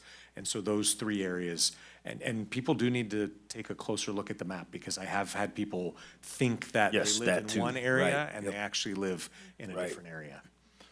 Okay, all right, thank you. Okay, any other questions on the resolution? If not, we would just need a motion. Move to approve agenda item 14.2, the resolution for the 26, 27. What, 3? 2. Yeah, 14.2, authorizing Amador County to conduct the election trustee areas 1, 2, and 3. Second. Okay, and the vote, Peter? Yes. Ken? Yes. Shane? Yes. James? Aye. I'm also a yes. Okay, we're gonna go ahead and move on to item 14.3, resolution 2627-03 regarding the cannabis dispensary in the city of Sutter Creek. We do have a couple of comment cards here that we will discuss first. Our first speaker is Patricia Angija. And we have 3 minutes for each speaker. Hold on one second, I have to remove the timer from 15 minutes. Aw, Sorry. I don't have that much on this. Okay. Okay, we're good. So good evening, my name is Patricia Angija. I'm a mom of 2 Ione Elementary School students. I do appreciate the concern in wanting to keep our kids safe. I think that's the foundation of why this is brought before the school board. I do want to echo what Trustee Crow did bring up last time about where does it end our jurisdiction? Because then I think our biggest concern right now, as we've talked about, is vaping. So I don't see us going to the Shell station or whatever. They're building a new gas station in Ione. I don't see us, making a resolution to say no gas station because you're going to sell vapes and, the junior high is right there. So I'm just wondering, where does it end? Do we go and protest Safeway because they sell liquor? I grew up with both of my parents are alcoholics. I mean, it's a prominent issue. It's just, I don't know if it is a wise use of the school board's time. Legal fees, I'm sure, were needed to draft the resolution. So I don't know if this would be better just, going to a Sutter Creek City Council meeting. I know that Trustee Gale was there on the 8th and voiced his own personal story regarding cannabis. And I think maybe just discussion kind of one-on-one, that might be better. Thank you. Okay, thank you. And our next speaker is Christy Melton.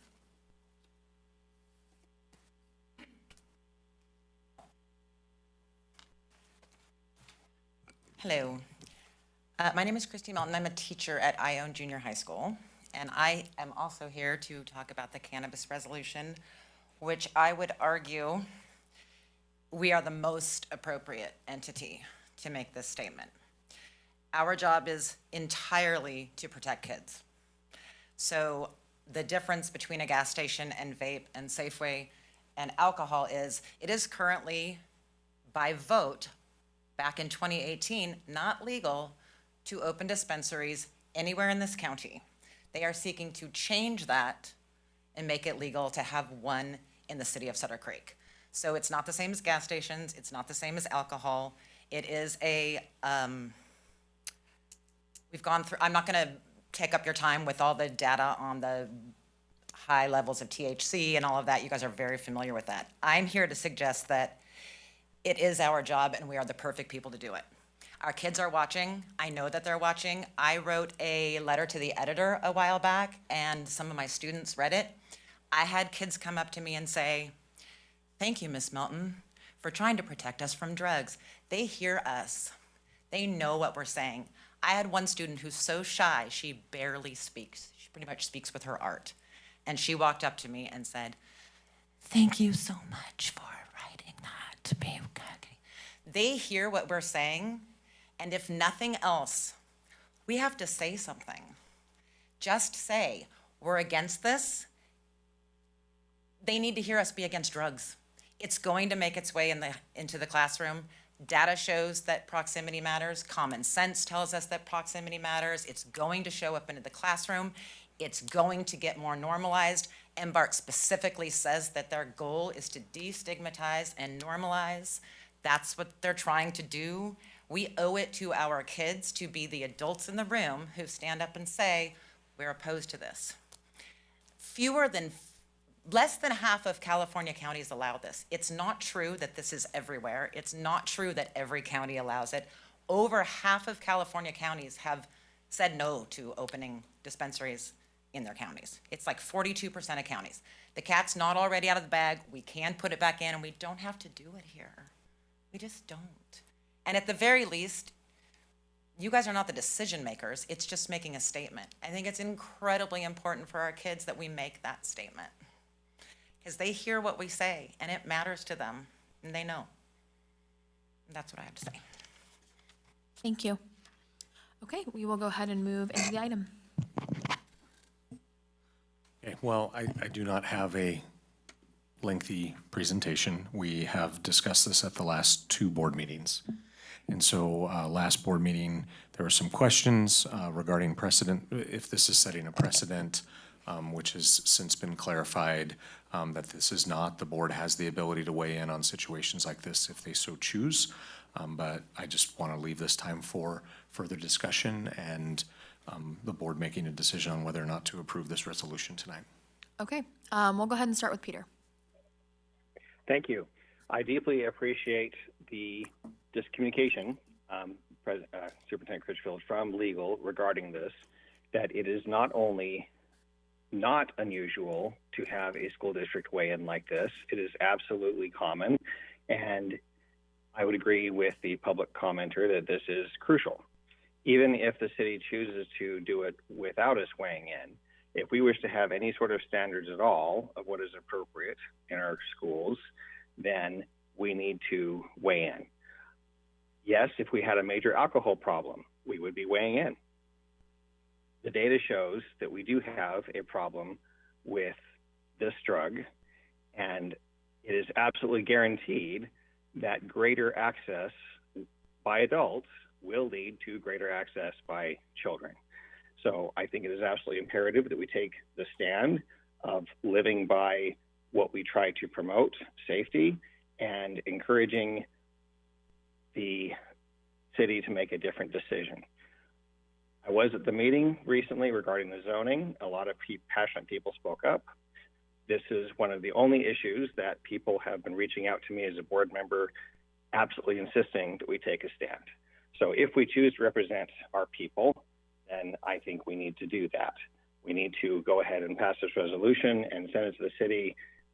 This is the most appropriate time to do it before they make a final decision, not afterwards. Thank you. Okay, thank you. Ken? Yeah, I think it's imperative for us to have a voice in this. One of the main things I ran, I'd say my platform, was to protect our kids and do what's best for them. You know, we can't stop the gas stations from selling the vapes or the alcohol or Safeway. That ship has sailed. We can stop this from coming into Amador County. Well, we can't stop it, but we can voice our opinion. And I think it's very important that we do that. You know, the kids that are using marijuana now, they're getting it somewhere, and I don't think we need to make it easier for them to get. I never saw anything really about what type of preventative programs Embark was going to do. You know, I heard a lot of lip service at the planning meeting and on their website about what they do, but I never actually saw anything about their systems they incorporate. I think there's 1% going towards possible prevention. But I think we have a chance to have a voice in this and let Sutter Creek know that we think this is a bad idea. Okay, thank you. Shane? I got some notes here I'm going to read off, make sure that I'm clear. You know, I want to be clear that I believe every member of this board shares the same goal, protecting our students. I don't believe that any position on this changes that. That's why everyone up here ran for becoming a board member to represent our areas. My main concern is taking official position on something pending that involves a city land use. And I feel that there is a better way of taking that position and not singling out each specific project. What I don't want to happen is something come down the road next year, another company comes in, and then the board is asked to provide input on whether or not to support a project. Rather than reacting to a single project, I believe we should reaffirm our commitment to student safety through prevention, education, intervention, and community partnerships. I believe that better reflects our mission as a school district. And for that reason, I'd like to offer the following alternative resolution for the board's consideration. A resolution of the Board of Trustees of the Amador County Unified School District reaffirming its commitment to student health, safety, substance abuse prevention, education, and intervention. Whereas the Board of Trustees is committed to providing every student with a safe, healthy, and supportive learning environment that promotes academic success and personal well-being. And whereas the board recognizes that alcohol, tobacco, vaping products, cannabis, and other controlled substances can negatively impact the health, safety, and academic achievement of young people. And whereas the board believes that prevention, education, early intervention, and family and community partnerships are among the most effective ways to reduce youth substance abuse. And whereas the board's responsibility is to establish policies and programs that support students, families, and staff in fulfilling the district's educational mission. Now, therefore, be it resolved that the Board of Trustees reaffirms its commitment to maintaining safe, healthy, and drug-free learning environments throughout the district, supporting evidence-based substance abuse prevention and education programs for students at every grade level, providing intervention and support resources for students and families affected by substance abuse, working collaboratively with parents, local governments, law enforcement, public health agencies, and community organizations to promote healthy choices and reduce youth substance abuse, continuing to evaluate opportunities to strengthen prevention, education, wellness, and student support programs throughout the district. Be it further resolved that the board encourages continued collaboration with local jurisdictions and community partners to promote student health and safety while respecting the district distinct roles and responsibilities of each public agency. Be it further resolved that this resolution reaffirms the district's commitment to protecting students through education, prevention, intervention, and community partnerships consistent with the mission of Amador County Unified School District. Now, I wanted to read that to make sure that I was clear in my message that, again, my opposition or my alternative to the resolution that's before this board tonight is not because I support something or I'm against something. I just do not feel like that it is our duty to be involved in every single project that this might come up. I feel like this alternative I presented gives us more of a catch-all that reemphasizes our commitment to student safety and armors our policies and make sure that everyone knows that where the board stands and not questioning every single project that comes forward. Thank you. Okay, James? Listening to the public speak in the last board meeting and the public speak this board meeting and fellow board members speak just now and prior regarding this, I try to think back like gas station comments, nicotine, vaping. I believe the district already has a program to work towards our students not vaping, smoking, chewing, dipping, et cetera, the 2P funds, correct? Right, so yeah, so we're already on that game. Also, you know, I think of current marijuana and usage and how advanced we are. I mean, we're sending people on the moon. Like, you can sit in your couch with Cheetos and order an eighth, like, anywhere. That, like, you don't need to do anything or go anywhere today to get it. So it's not like we are, I've been told that we are hindering patients from receiving medication. We are hindering community members from receiving or getting their recreational substances. We aren't hindering anybody anything. And I hear the resolution that you presented to the board, and I appreciate the work and the research that you did, Mr. Crow, but the first thing that pops in my head with that is I would hope we're already doing all those things, promoting, educating, and collaborating for the best of our students within our district. I feel that we aren't, for me, when I spoke last week regarding this, I didn't feel that I was speaking in regards to the project. Many people could try to come in here. My stance isn't gonna change because the name does on who's trying to put a dispensary in the community. My stance and regarding this topic was marijuana, period. So I'm not changing or budging on anything in regards to how I feel about it. I'm around the kids, I'm around youth in our community and outside of our community often. As I said before, I'm pro-cannabis, just not this way. I don't see, people are gonna gash me for that statement, do what you wish. I don't feel kids should be subjected around any substance. Alcohol, nicotine, cannabis, anything, period. Big problem, prescription pills as well right now. Like, the kids can go to the head shops and get that other stuff. I don't remember the name of it, but it's the fake weed, synthetic weed. It's all out there. Like, it's not okay because it's hindering our children's growth and health and all of the above. That's all I'm gonna say. Okay, thank you. My stance hasn't changed either. I think that, again, I did appreciate, Shane, your resolution, and I agree with everything that you said in the resolution, actually.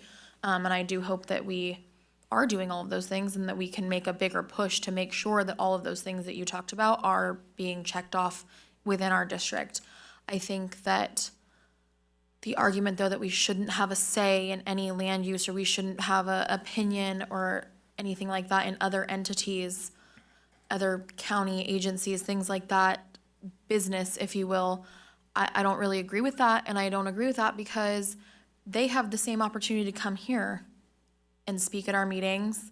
Even if we don't ask them to come, they still come. They have come many times and expressed their concerns. They've presented their facts. They've presented how that would affect their business or their portion of the county or however it is that, whatever it is that our projects and our business and what we're doing may or may not affect them. And so I think that we're well within our rights and honestly our responsibility to say that, nope, we are a school district. We do not support bringing more drugs into the county, whatever it is. You can have your personal opinion on cannabis and the realistic duty of a school district to not bring or oppose bringing in any more opportunity for students to become in contact with and use these substances. They're going to find them. They do. I taught at a junior high. They find them any way possible. It's happening in the 6th grade at an elementary campus. And we talk about vaping. I'm like, how do you know what they're vaping? Has anybody seen a vape pen recently? It doesn't even look like a pen. How do they know what it is? You don't know. A lot of them probably are using cannabis in the pens already. They don't smell. Doesn't smell. It's not the skunk. Doesn't smell like that anymore when they use those specific items. So my point, I don't need to get into details about who and how uses weed, but the bottom line, for me personally, I think it absolutely is our business. I think it is our responsibility as a school district that we do not promote or condone bringing more drugs into the county in any way possible. So that's where I stand on it. Any other questions or comments? I'd like to add that I don't think I'm saying anything different than what anyone else is saying. My main point is the governance issue. Again, I am not. What I presented was not as an alternative to say it's okay or I support it. That's not it. I think every one of us have the same viewpoint that we want to protect our kids. My point is our time is valuable, and I'm concerned that down the road that we'll end up being brought in on other issues when if we had an armored resolution that says this is our position, we want to protect kids, we are against drugs, we are against drug abuse in our schools. That is my main point. I'm nowhere am I saying we shouldn't speak out. I think we're all against the drugs, and so I want to make it clear that, you know, I feel like because I provided an alternative that somehow that I'm not thinking the same as you. I think there's no difference. I'm just thinking that I think there's a better way to present our position that we want to protect kids than this. That's all. Yeah, and I just want to be clear. I agree. I think that everybody on this board does have kids in their best interest. I think that is the case, but I'm not agreeing on the part about where we don't have to or we shouldn't step into those conversations, because if somebody 5 years from now came back and said, oh, we want to open another dispensary, I would immediately say, yeah, let's have the resolution. And our time is valuable, but now we've brought this resolution back 3 different times. We've had to pay for an additional opinion from the attorney when we already had an attorney draft the original resolution that was obviously approved through the attorneys. They drafted it, and then if we were to adopt another resolution, we would need we would need that to have an opinion from an attorney and make sure that it was all legally sound, et cetera. And that's a lot of finances for something that I don't think needs to be so costly, in my opinion. Well, this resolution specifically calls that out, so that's my main point. If it didn't call out that specific resolution, but it was like a catch-all, anything down the road, it would be covered.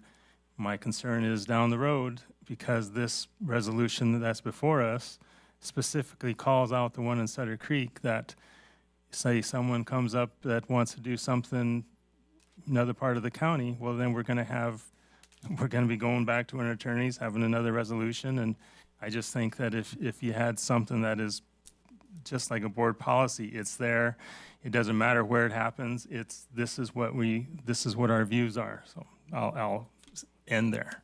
Okay. Any other questions or comments? If not, we would just need a motion for this item. I make a motion that we approve item 14.3, resolution ACUSD 2627-03 regarding cannabis dispensary in the city of Cedar Creek. Second. Okay, the vote, Peter? Yes.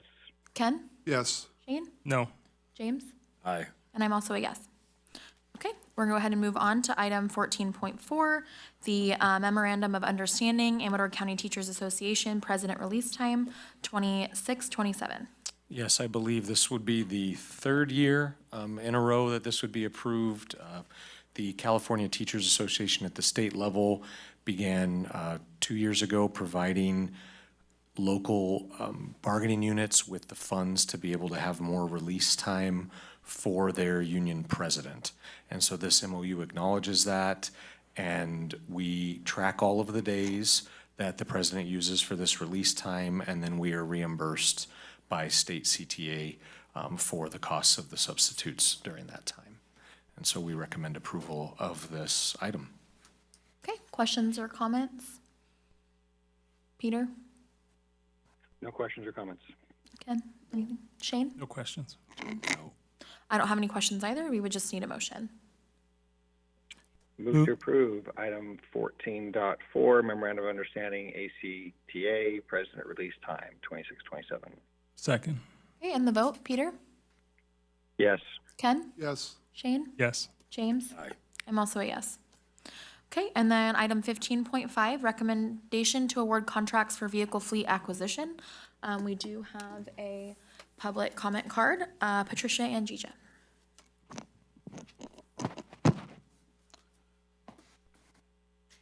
Good evening again. I'm sure no one's surprised to see me up here on this item. So I really appreciate the solution or a partial solution to the exorbitant cost of the contracted vehicles. I know $600 and now $20,000. It looks like a lot of money, and it freaked me out at first. My main takeaway is if it's needed, transportation are the subject matter experts as to how old their fleet is. You know, if they say it's needed, it's needed. So I completely support that. I'm just wondering if maybe we could get an assurance of the full grant amount came through, so we still have that $850,000 set aside for the deferred maintenance, because that is a topic on everyone's minds. I know Ione Elementary, right now they're doing carpeting, and they're having to use duct tape on a lot of the classroom carpets. So there's just a lot of deferred maintenance, especially at that campus. Just want to make sure that $850 is still there for that. I know this was a bit more than the 600 quoted. It's now 618. And then also just an idea of if there's a side-by-side comparison, I would assume it's going to save us money, but, you know, just for public transparency and public knowledge, you know, that yes, even with maintenance, fuel, things of that nature, it's gonna still be cheaper than contracting out. And then also, let's see, what was the other thing? How it doesn't fully eliminate the need for the contracted vehicles. I know the football team is a larger need, so I don't know that that would be accommodated by that, but maybe just maybe a timeline of maybe when we can fully get away from having to use contracted vehicles. Thank you. Okay, thank you. We'll go ahead and get into the item. So as authorized by the board on June 17th, we put out this request for bids. You'll see the attached bid sheet if you have not looked at that. It gives you an idea of the bids that came back. These types of vehicles can be, the larger passenger ones, the 10 passengers, are harder and harder to come by. And so you'll notice there weren't a lot of bids. We also had one disqualified bid because we asked for 4 and they only quoted us on 3. And so that's why Elk Grove Ford was eliminated. And so the summary here in the agenda does a good job of kind of laying out what we're paying for. And so we have the 3 different line items that will bring to the district the 4 10 to 12 passenger vans, 6 8 passenger vans, and the 1 specialized ADA wheelchair passenger van. We had projected 600,000. Obviously, this came in a little bit higher. We do have, this was allocated with the one-time funds, and we have a significant buffer in the one-time funds, including all the set-asides previously approved by the board for deferred maintenance and other things. And so we recommend that the board approve this so that we can get the execution of the purchases moving forward so that we can have these as part of our fleet, hopefully by the first day of school. Okay, questions or comments on this item? Peter? One question. Yes, on the specialized ADA wheelchair passenger van, is that a replacement or an additional? I know Mr. Norton answered that last time. I believe it's an additional to the one that already we have. We had one that was not very functional, so I believe technically you could call it a replacement, but it will be much more used than the previous version. Wonderful, thank you. Okay. So if we want to buy these vans tomorrow or the next day, do we have the money yet from the one-time funds?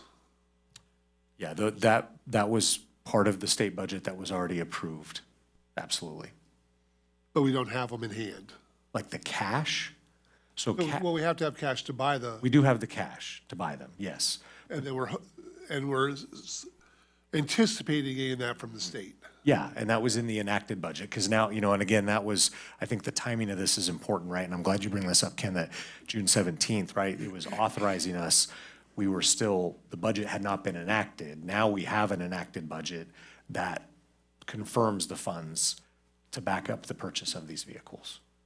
So you can tell me 100% we will get these funds, the kind of additional funds we weren't counting on, but now we're getting them from the state, and it's an enacted budget, so it can't be changed. I don't like you pinning me to 100% when it comes to state money, but as close to 100% as possible. I mean, this has been the routine in enacted budget. One-time funds get approved. It's gone through all the approvals. There are 0 indications that I've seen that this money would be pulled back in any way. No, I think we need the vans for sure. I would like some assurances that, when teachers go to check out a van moving forward, that they get to use the new vans and aren't, given an older van, that it's the first ones out of the barn are the new ones. Not the bottom of the barrel. Exactly. If you want a van, it doesn't matter who you are. If there's a new one available, they get that van.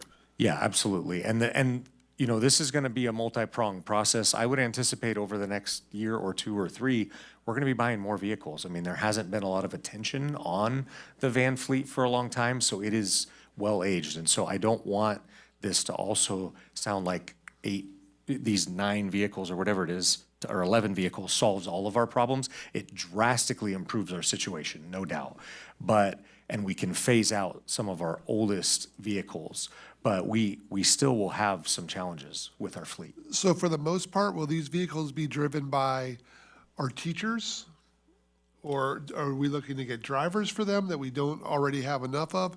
Who's going to drive these vehicles? So this is going to be a mixture of home-to-school transportation and field trips. So the answer would be both. So are we retiring some vans Yes, from our fleet? absolutely. Do you happen to have a number on it? I do not know the number, no. All right. So it's worrisome to me that we don't have the money in hand. I understand the whole process, so sometimes you have to believe in the process, but, all right, that was my question. Thank you. Okay, Shane? It might have been said before, but are these gas, diesel, hybrid? My understanding, these are all gas. Yeah, okay, thanks. James? This also might have been said, but let's pretend that the grant money doesn't come in. What funds get hit? The general fund Yes, or the transportation fund? one and the same. Okay. Okay. Yeah, the transportation fund is part of the general fund. Right. What we could do based on transportation expenses is there is a formula where we can get reimbursed for some transportation expenses. So if for some wild reason the funding goes away, then we could work on getting reimbursed for a portion of this, but I don't anticipate that. I was in a conversation regarding vans, white fleet vans. Have we looked into utilizing any grant money through Caltrans for transportation? Caltrans grants, not that I'm aware of. Yeah, some organizations purchase their fleet, their vans, through, or part of their fleet is purchased through Caltrans grant fund money that they offer once a year. It probably takes a wizard of a grant writer to figure it out or what have you, but. Well, this is great. We're happy to look into it. Right, for sure. I believe I do know that the ARC has purchased their vans. Oh, okay. Through Interesting. What did I just say? Caltrans money? Okay. Yeah, that popped into my head. The other thing is I have to ask this question because rumors from these microphones through that camera to our community's ears are very dangerous. Is our maintenance using certified indoor carpet seam tape or are they using duct tape?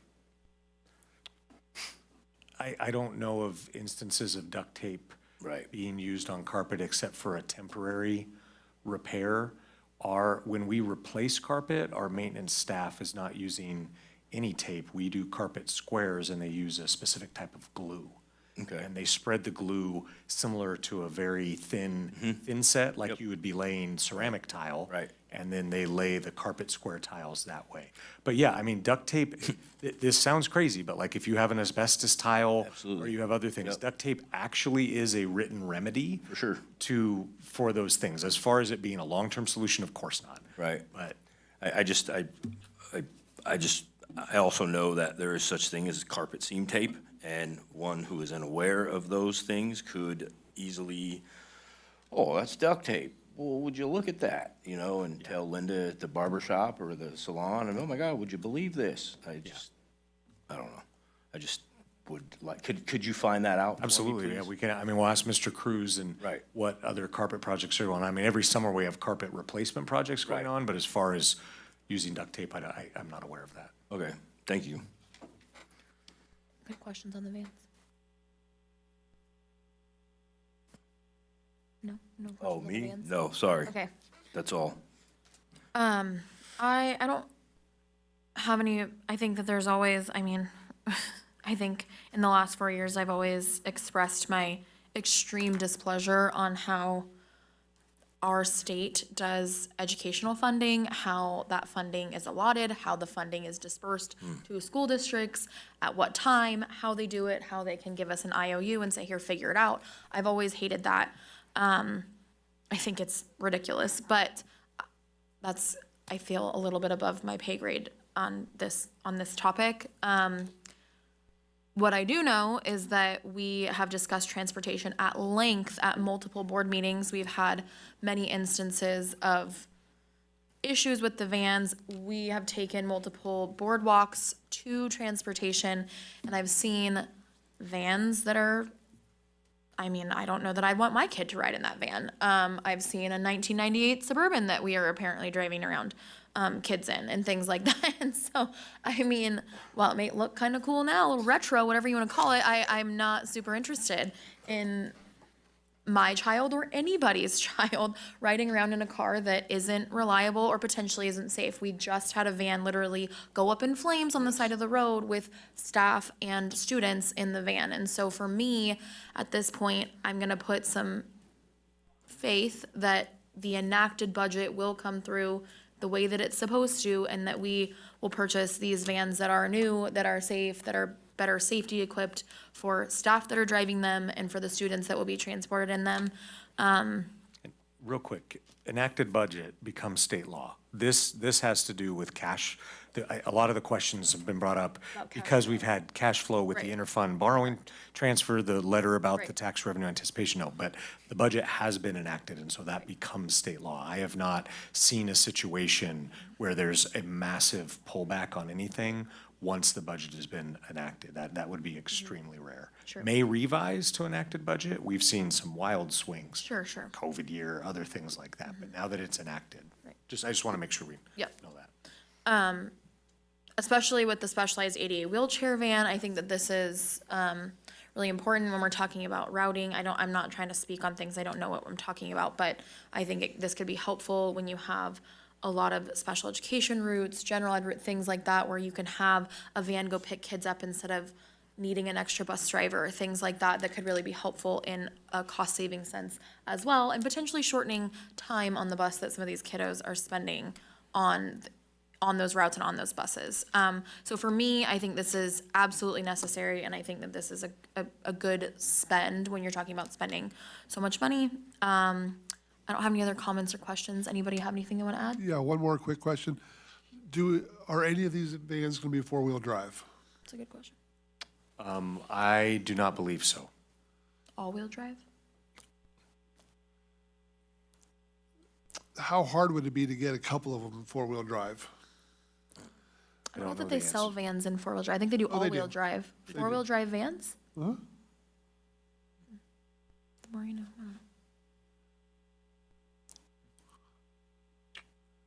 Yeah, I don't believe any of them are four-wheel drive, Ken.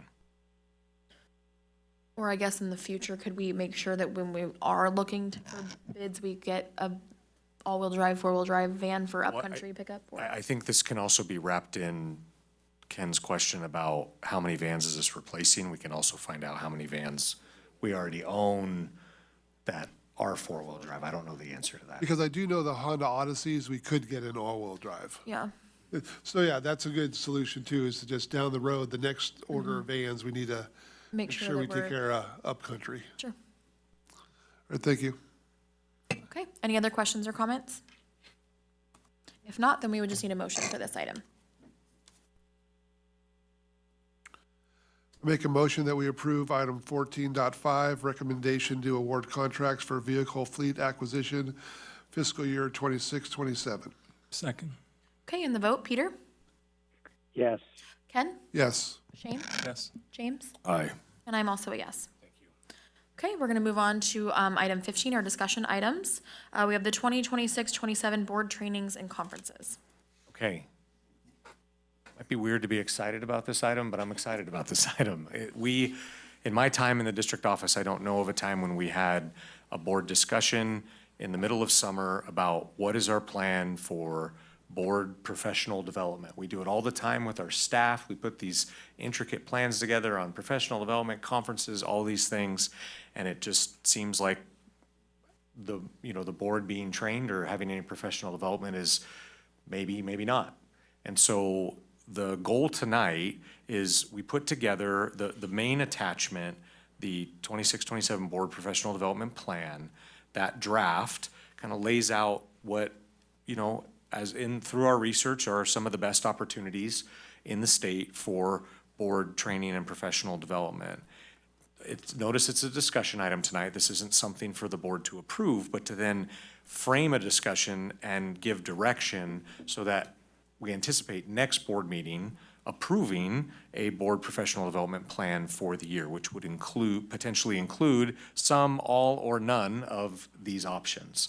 And so if you haven't opened that item on your agenda, I would ask you to do that. The table on the first page is the summary. I hope this makes sense. Essentially, we have the host organization, we have the event or topic, we have the dates of that training, and then we have the location, and then the estimated cost per attendee. Estimated in particular to the first two line items because those involve travel, so we obviously cannot predict with exactness hotel costs and things like that, but this is the estimated cost per attendee. And so I really just wanted to open it up for conversation about each one of these items, that we could go through the annual conference the CSBA puts on, Coast to Coast, which Kayla, James, and I all attended this past April. The Masters in Governance series, we can talk about that. There's a Brown Act training, and then the legal trainings. We did one last year with Lozano Smith, and there's many other topics that I have listed on the second page that we could discuss with Lozano as well. I do want to point out in particular with Lozano, 410 per hour, but if it's the entire board, right, if you actually looked at it as a cost per attendee, it'd be the 410 divided by 5. And so you can get, you know, with trainings that Lozano can provide, we can get a lot more bang for our buck because Lozano doesn't charge us based on how many board members attend. It's the same cost per hour for those trainings. I also want to address the most upcoming event, the most, current, December 3rd through 5th, and we could potentially have new board members. This is not out of the norm. CSBA allows you to reserve spots for potential new board members. And the process has been where the superintendent meets with candidates once all the filing period's done, meets with potential candidates just to lay out some of these things and see if they would be available. I believe both Ken and Peter attended CSBA right after they were voted in. And so that has happened very recently. And so we can make that determination now as well. Do we want to reserve spots for all 5 board members, 3 spots, whatever it may be, for the CSBA conference, and go from there. So anyways, I just more want to turn it over to you to have this conversation and kind of lay out a framework for how we'd like to spend this upcoming year. Okay, so we had discussed wanting to do this as a board, and so we brought it to the July meeting.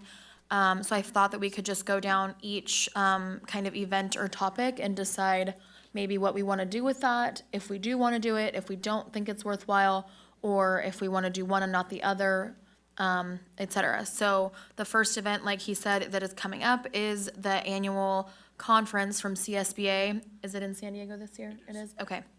The 3rd through the 5th. I know that when I first got onto the board, I did go shortly after, and then we've been a couple of different times. I know I went once, and then I had a new baby after this. So anyway, but I've been a few times. I know that James has been multiple times. Shane's been, you've been. So do we want to do CSBA conference in December for everybody, or just a few people? What are your guys' thoughts? I believe it's a valuable experience that is organized well and has enough of a menu of educational offerings that each board member could benefit by participation. Okay. It wouldn't all be going to the exact same class. Sure. Ken?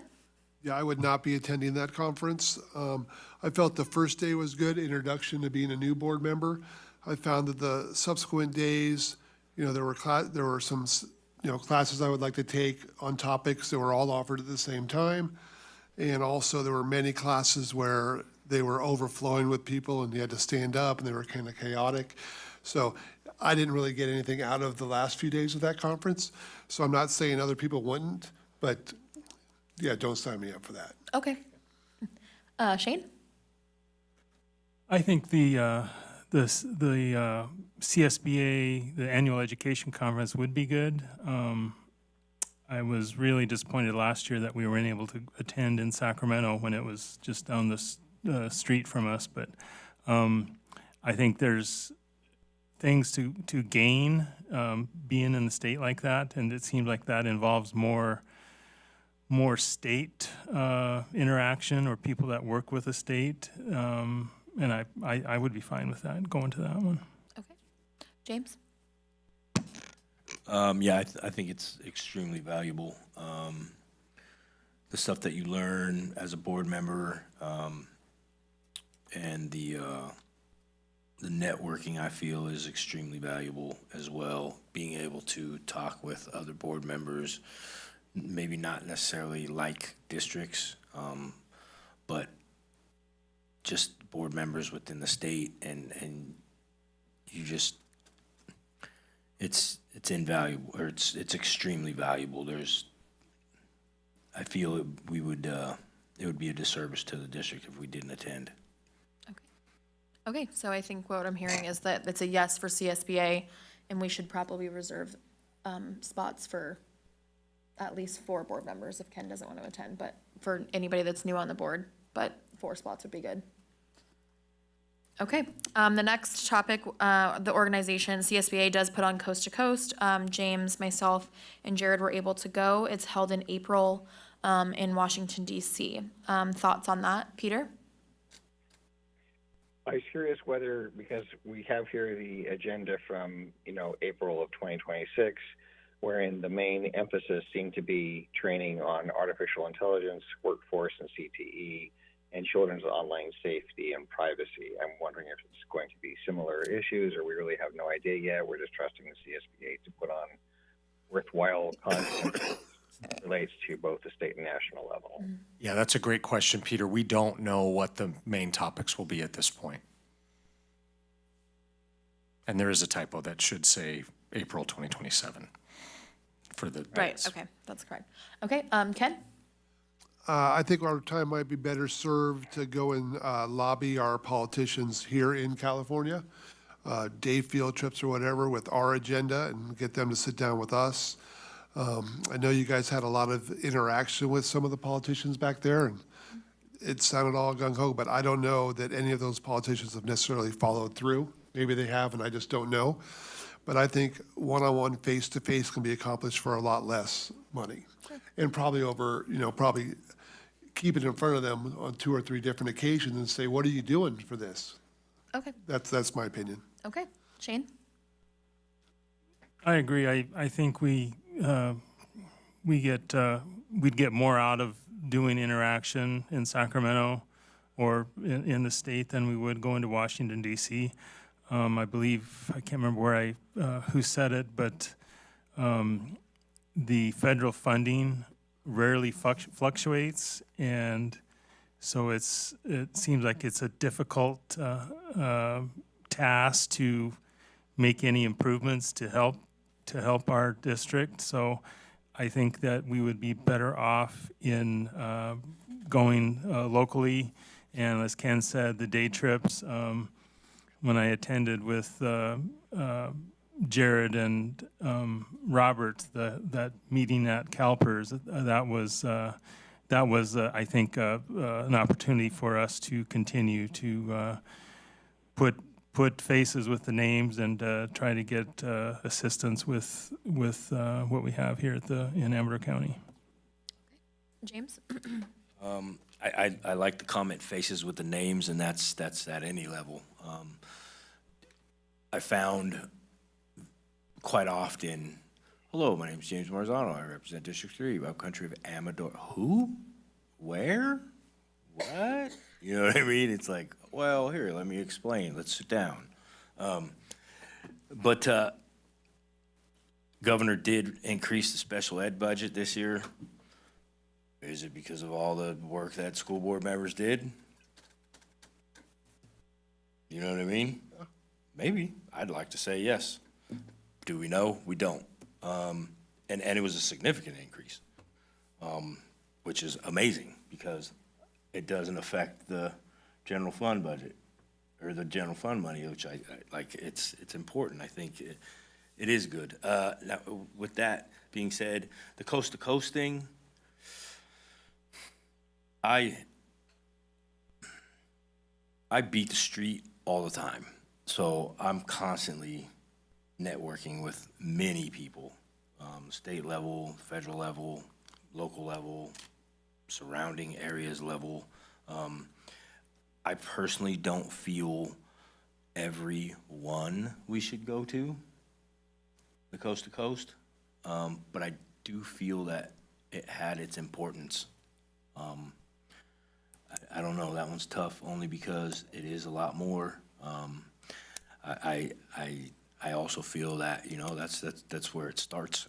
That's where everything starts, at the federal level, like, it starts there. I don't know. I think it's important, but I really don't know if it's an every year thing.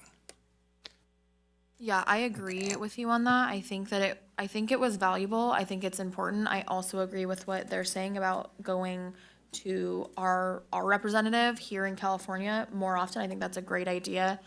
I think that maybe each board each year kind of decides like, hey, what's it looking like? What's happening? What do the finances look like? How many people would we want to go? That kind of thing. Maybe it can be on a year by year decision. We don't take it completely off the board, and we can decide. Yeah. I'll also throw this in the mix. I do believe there was value in the three of us attending because it just becomes a speculation, like, is something worth it? I do agree with James, like, probably not a yearly event. There's also a potential opportunity, it might come to me this year, definitely could come by next year. California County Superintendents do an annual visit to Washington, D.C. as well. Through the California County Superintendents Organization, you're not paying a conference fee on top of it. And so there is potentially the opportunity where I could go. This wouldn't be the board, but I just want to throw that out there for DC, where I could go with the California County Superintendents and go to Washington, DC as well to do some advocacy. So it doesn't mean that we leave DC alone. It's just there's potential for that as well. Sure. Okay. All right. Next up, we have CSBA Masters in Governance. Yeah, and I should have pointed this out at the beginning, there's the two attachments and then there's some links. We don't always do supporting links. So if you saw at the bottom of this item, supporting links, you click on Masters in Governance and it lays it out for you. So the Masters in Governance series, there are 5 courses. These would be done individually, pretty much at your own pace. They're virtual. It is very much like taking a course. It's a course, right? And so I want to make sure we're clear on the cost on this one. That's $450 per board member per Masters in Governance. It would be very aggressive to say any of you are going to do all 5 in 1 year. I mean, more power to you if you think you can do it. But I'm just saying, each one is a pretty significant undertaking. I know James has done 2 of them. Do you recall about how long it took you to get through one? I don't. Okay. I've done one. It's a lot. It's a full course. It is a lot, but it is helpful, and I think it's valuable for board members to understand what it is that you're supposed to be doing in governance, how things work, procedure, just things like that is important. So I think that for me personally, I think that the opportunity should be open to board members that want to do that. Peter, what are your thoughts? I appreciate that clarification. So what I think I'm hearing is it's $450 per one session. And Yes. If we're doing all 5, we're looking closer to $2,000. Yeah, but unlikely that you would do all of those in one given year. Right.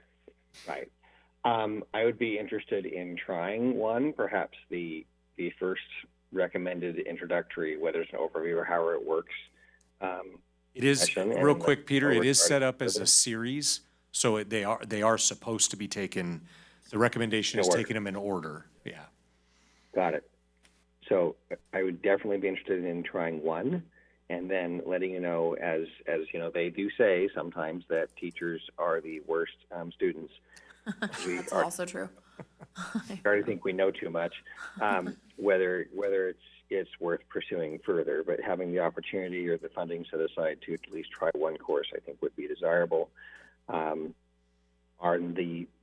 don't mean to get ahead, but on the brownout training by the CSBA, are those also pre-recorded, or those are live sessions?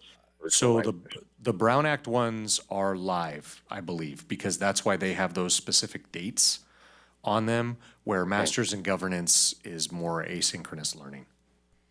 Got it. Thank you. Okay, Ken? Okay, so a couple questions, looking at the supporting link. Yeah, I'm assuming those courses are listed in upcoming dates, that's why it goes 2, 3, 1, 2, yeah, but they want you to take MIG course 1 first. correct.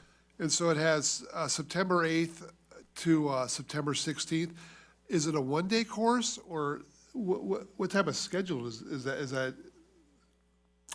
I can't see anywhere on here where it tells me you have to show up for one day and do it, or do you have that period to finish it? I don't know. I did mine during COVID, so it's probably a different layout. Yeah, I All did mine mine was was online. Everything for me was online, so I can't, On Zoom. yeah, on a Zoom meeting, so I can't speak to. Yeah, because this seems like a great program, Mm-hmm. orientation for new trustees and Brown Act and ethics, because I know when I was first elected, I thought it was gonna be all of us together talking about It's stuff. probably gonna be on Zoom. It will please don't quote me, but my assumption is that they probably have not taken that virtual option away. They probably offer it both ways, would be my guess. We could always click register. Let's do that. Let's click register, see what happens.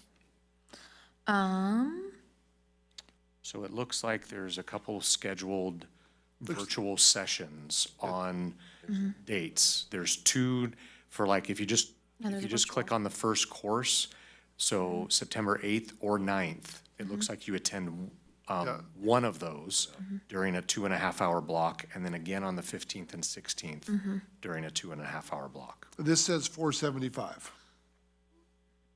Yeah, price is $475 This is the on the price. site. Price went up. Well, I think So that is a good, I $25. think that's a good option. for Yeah, everybody. either way, it's a good option. Oh, you know why? Because we're not logged in. We're CSBA members. It's Oh, $450 okay. for CSBA members. That makes that. If you log in with our CSBA account. Yeah, so I mean, I feel like that, for me personally, I feel like just having that be available to board members to start those courses if they choose would be good to have that. So that would be more drafted as each individual board member would make a decision on if they want to take a given course. And we would then register those who. Accordingly. Yeah, so Haley would probably be the one coordinating this and reach out to each of the 5 of you and say, hey, the Masters in Governance 1 is coming up. Do you want to participate? And you would all either decline or accept, and then Right. we'd get you registered. Okay, That's what I would prefer. all right, perfect.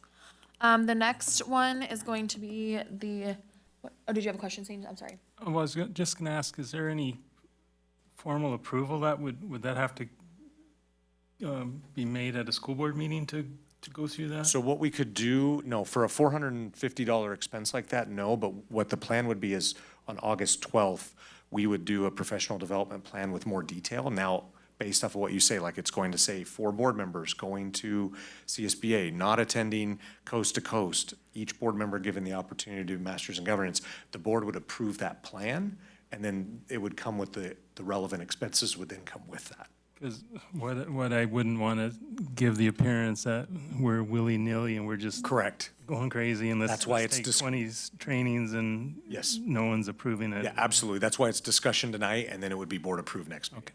I have a question. This is all already pre-budgeted though, correct? Correct. We set aside a superintendent/board budget Right. for trainings, conferences, all of those things every year. Yes. And that dollar amount are we budgeting worst case scenario? 5 board members want to go to San Diego, Washington DC, all MIG, all Brown Act, are we setting that? Have we been setting that? Or are So we it's now trying to figure out superintendent's and board members' budget combined, and so what that does is, as the board does more, then it's less for the superintendent to spend. Right. And so in the last couple of years, we have not spent that entire budget. I'm aware. We've had leftover.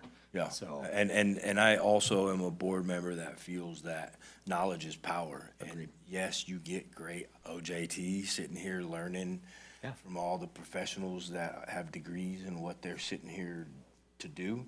But we also gotta expand our knowledge as board members as well. Well, learning in a board meeting and going to professional development, I view those as two completely different types of learning, right? Yes. And both are important. Yes, Yeah.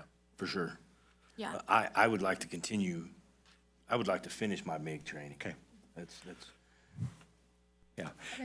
The other thing with Brown Act that I want to point out, this will start to spill into Lozano, but we still need to have a conversation about Lozano. Lozano can do a Brown Act training as well. So while CSBA does a good Brown Act training, we could do a Brown Act training for all the board members at once. Sure. Or even if we want to say just for any new board members, we could do a Brown Act training from Lozano, and that would be at the $4.10 an hour versus $325 per participant. Yeah, I think that's great for, Yeah. and I would feel that anything that Lozano could do for 5 is better than doing individual. I mean, are there other things that Lozano can cover? So if you go down on that second page of this document, the Lozano Smith training, I mean, these are conversations that Kayla and I have both had with Courtney DeGroof, our main legal counsel we use at Lozano. Yeah, these are all great topics. So, and some of these topics came from the meeting we had, the special meeting we Yes. had where she trained us. So Brown Act, governance roles and responsibilities, board superintendent relations, distinct responsibilities of district and county boards. Right. That was something we talked about. Huge. Ethics and conflict of interest, effective board meetings, labor and personnel issues, student discipline, and other legal topics identified. I mean, it's pretty open-ended. Yes. As far as what we could be trained on from Lozano. I think all of those topics are phenomenal. I remember my first 4 years as a board member, we were constantly educating ourselves with topics like these, and then it disappeared. So, yes, it did, and we eased back into it last year, right? I know that I put it up on this document 2 hours, because when we did the 2 hours, I believe Shane started the conversation and then James confirmed it. Like, doing a 2-hour training is more effective than a 3 or a 4 hour, where it's a lot of information to be taking in. Sure. And so, you know, we did that, I believe, on a Monday evening. And so I think more of this would be about how many of those evenings during the school year do we want to take? We have a lot of board meetings, right? We can schedule these, you know, some months we have 1 board meeting, some we have 2. So we could look at those months in particular where we have 1 board meeting. And, you know, I think 2 to 4 per year would kind of be my recommendation for these types of 2-hour meetings and trainings from Lozano. That's just, again, you guys could go in a different direction. I'm just throwing that out there as a possibility. Yeah, for I me, absolutely when, like that idea. go ahead, Peter. Sorry, go ahead. No, it's okay, go ahead, Peter. Okay. All right. I love the idea, and I think that far more important than just Brown Act are those topics and the ability to be in the room and just have a discussion. It may mean that we didn't get through the entire agenda in those 2 hours, but it strengthens our understanding as a board as we ask questions and the conversation to the part that was most prevalent or relevant. Absolutely would prefer the Lozano Smith over the CSBA, and do think that a goal of 4 trainings on the months that we do not have 2 board meetings would be ideal. Okay, perfect. Ken, what are your thoughts? Yeah, I think we should have access to all these programs. On, you know, maybe like I said, like you guys discuss every other year, every couple of years, we talk about the coast to coast. But I think everybody on the board should have an opportunity to go to the CSB conference, if that floats their boat. And the other 3, the Brown Act, Lozano Smith, and governance, I think we should have access to those if we want. And the Lozano Smith, the other thing about it, right, it's local, right? And we can work with the board members to make sure, these would be considered special board meetings, but we would work with the board members to make sure that everyone's available, right? And so it works with everyone's schedule, so we have all 5 board members present for these Lozano Smith trainings. Okay. Shane? I kind of go back and forth. I like the virtual training. I think there might be some days where I'm dreading coming in for a 2-hour training after I've been in my office for a long day. So, you know, at times I think it might be better if you have this virtual training, then you can kind of pace yourself. But I also think it's very valuable when we do have those Lozano Smith meetings that you're able to hear feedback that maybe you didn't even think of. Yeah. So I think, you know, a combination of that would Yeah, would try be to good. balance it, so not too many. Yeah, I agree. Would the trainings be recorded for somebody to go back and go through the trainings, like the? Oh, like the Lozano Smith Yes. ones? So we have a contract with KVGC, so we pay them to do the recording. I mean, we could, if we wanted to do something like that, we could. If a board member couldn't make it, but 4 could, well, it's okay. You can go back and watch it. Yeah. I don't know if that would be effective. Stream it. No, we don't, we're not required to Oh, stream yeah, I'm it. like, So, yeah, but- we could figure out some sort of recording. By we, I mean Haley. She's smiling over there. I think the more options we have to gain knowledge is helpful, so I think I'm open to anything. Okay. James, any other comments? No, I don't have anything. Yeah, I think that for me personally, I think that I'm open to having, if a board member wants to take the CSBA actual Brown Act training and they want to do that, I don't think that we should limit people from not being able to do that at all. I do think, for me, I think that the Lozano Smith trainings that we have together as a board have been really helpful. I think that they've been more educational for me, at least just for me, than most of the other things that we've done. I think it helps just all around. So I'm definitely in favor of doing those as often as we'd like to do them. I don't have any issue, I think, with if one person can't make it, that we don't have that available to them to kind of at least hear the discussion that took place when they were gone. Okay, so I can package this all together with a total estimated costs, and we can put it for the next meeting as an action item for the board to have a professional development plan for next school year. So then do you need feedback from us on which courses we'd like to take so you can make that budget? So I think what we would do is just put a range in there. You know, if we have 4 potential board members going to the annual conference, no one going to coast, 5 potential board members taking at least 1 master's in governance training, and then from there, we can just build out those estimated expenses. Because I'd also like to take the Brown Act one. Okay. So maybe budget 5 for that We also. can budget 5 for that. Budget and then. Because if you look at the curriculum of what you said for Lorenzo Smith versus what they're saying they're going to teach us, there are different topics in there. Yeah, there are, for sure. Okay. Any other do you have what you need? Do you think? we got it? I think Okay. I have what I need. Okay, So any it's other? I think, just last comment, I think that when we're in a qualified budget, hopefully that won't be the case anymore down the road, but I think that should limit us as far as our trips, if we're going to the state conference or Washington. I think that we should not go on like a DC trip, especially if we have financial issues or budget issues. Okay. All right, I think I have everything I need. Okay. That was just discussions. We'll bring that back for us to go over. We're going to move on to item 16, our board policy updates. We have the first reading of these. Mrs. Horn? Yeah, Mrs. Horn. All right, many of the things before you are updates to language because of laws. So there are mandates regarding the laws.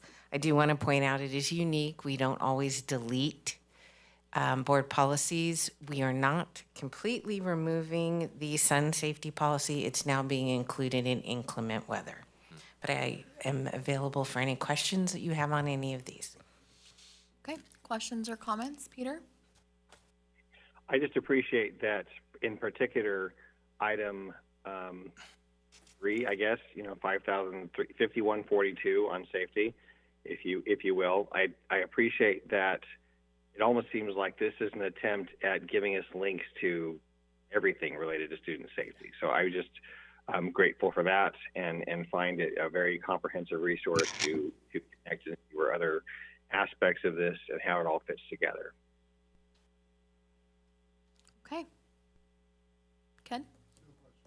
Shane?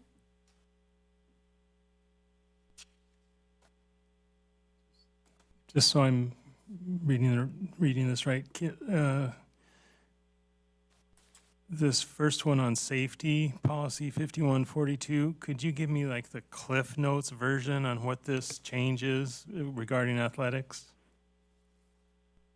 Specifically athletics. Let me look down. There's a lot of, I can read you the whole Cliff Notes version, but I'm going to quickly look for athletics because we have things about personal transportation devices, i.e. skateboards or electric bikes. We have the ID cards that now include information on mental health resources, Maybe the way I'm taking it, it involves with athletic activities, if there is like a situation where it's an emergency and this is as some kind of threat to the students, that's what that policy would be? I'm sorry, we're looking at 5142, correct? Yeah. The policy, not the AR? It's like at the end of that blue section, the second to last paragraph in black says, with regard to athletic activities, schools have no legal duty to eliminate risks inherent to activity itself. Just wanted to, not just for myself, but I know athletics are really big. I was wondering if there's anything that our athletic families should be aware of. I don't think there's any significant change to this that's already hasn't been there. It's including the updates to the Ed Code and the other Ed Code 332-100, which was added by State Bill 848, that requires us to adopt and promote safe environments for student learning and engagement. Okay, I'll go through it and just maybe I'll follow up with you if I have any questions. Yeah, the red line is a little difficult sometimes to follow what was there and what's being added. Yeah. So I'm trying to, That's struggling to answer. That's Sorry, okay. Shane. That's okay. I didn't mean to throw a curveball at you. Thank you. What page are you referring to, Shane? It's right here. On that The red second line page, or it's on the first page, the first blue field. It just mentions with regard to athletic activities. It seems to basically say that if there are threats, that we will refer persons to the juvenile court if they're under 18 years of age. Oh, we found it. Okay, you're looking at the guidance section. That's just kind of the back conversation from CSBA as to why the language was changed.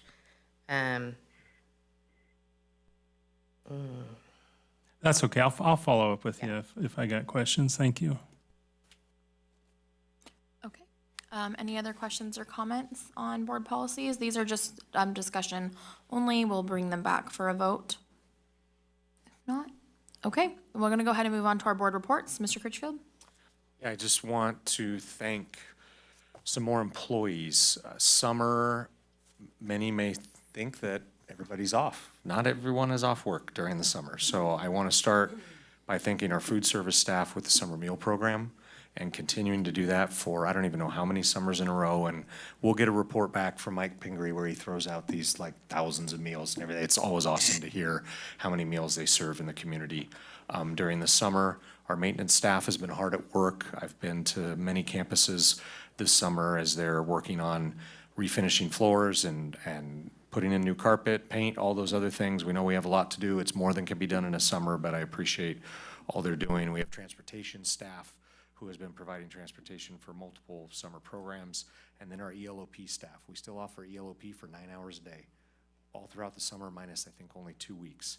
And so we have ELOP staff that have been working all summer long, and I want to acknowledge them and thank all of them for the work they do so that our students are taken care of and also so that our schools are ready to go, as our next board meeting will be the first day of school, which, if you are counting, is 3 weeks from today.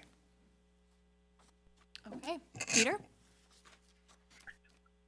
I appreciate that comment regarding our staff, and certainly these are things that many of us do not see, and so grateful for the report on the construction at Pine Grove, and grateful that we have such diligent accomplishments happening throughout the district. I appreciate the comments that have been made by the public at several board meetings regarding the marijuana dispensary, and that we chose to vote to make a statement on that. I do think it's important that we always stand up for what we think is best for our community, and having a resolution that does so is worthwhile. I'm also grateful for the conversation regarding potential trainings in the future and for the political process. I have enjoyed very much working with Mr. Marzano and Mr. Crow, who have both re-registered to be reelected. And although, Kayla, I don't see your name there yet, I've also enjoyed working with you, and hope that if that is your wish, that you you do so. You jump back in the race for reelection. It is good to serve and good to serve with good people. And thank you, everyone, for all of your efforts this summer. Okay, thank you, Peter. Ken? Yeah, I just wanted to give a shout out to all of our teachers who have had a very rough year. However, I know, like, several times this summer, I've asked my wife what we should do today. And she's told me, I don't care what you do, I'm going to school to get her classroom ready for next year. And I know she's not alone in doing that. And that's unpaid time. So I want to speak my piece that I really appreciate what the teachers do for us. And we will try and do all we can for you. Thank you. Thank you. Shane? I'll ride Ken's coattails on that. My wife has been in her classroom constantly, and she has taken my cell phone with her that I would have to follow her there and put a paintbrush in my hand. So I know all the teachers are really busy this time of year.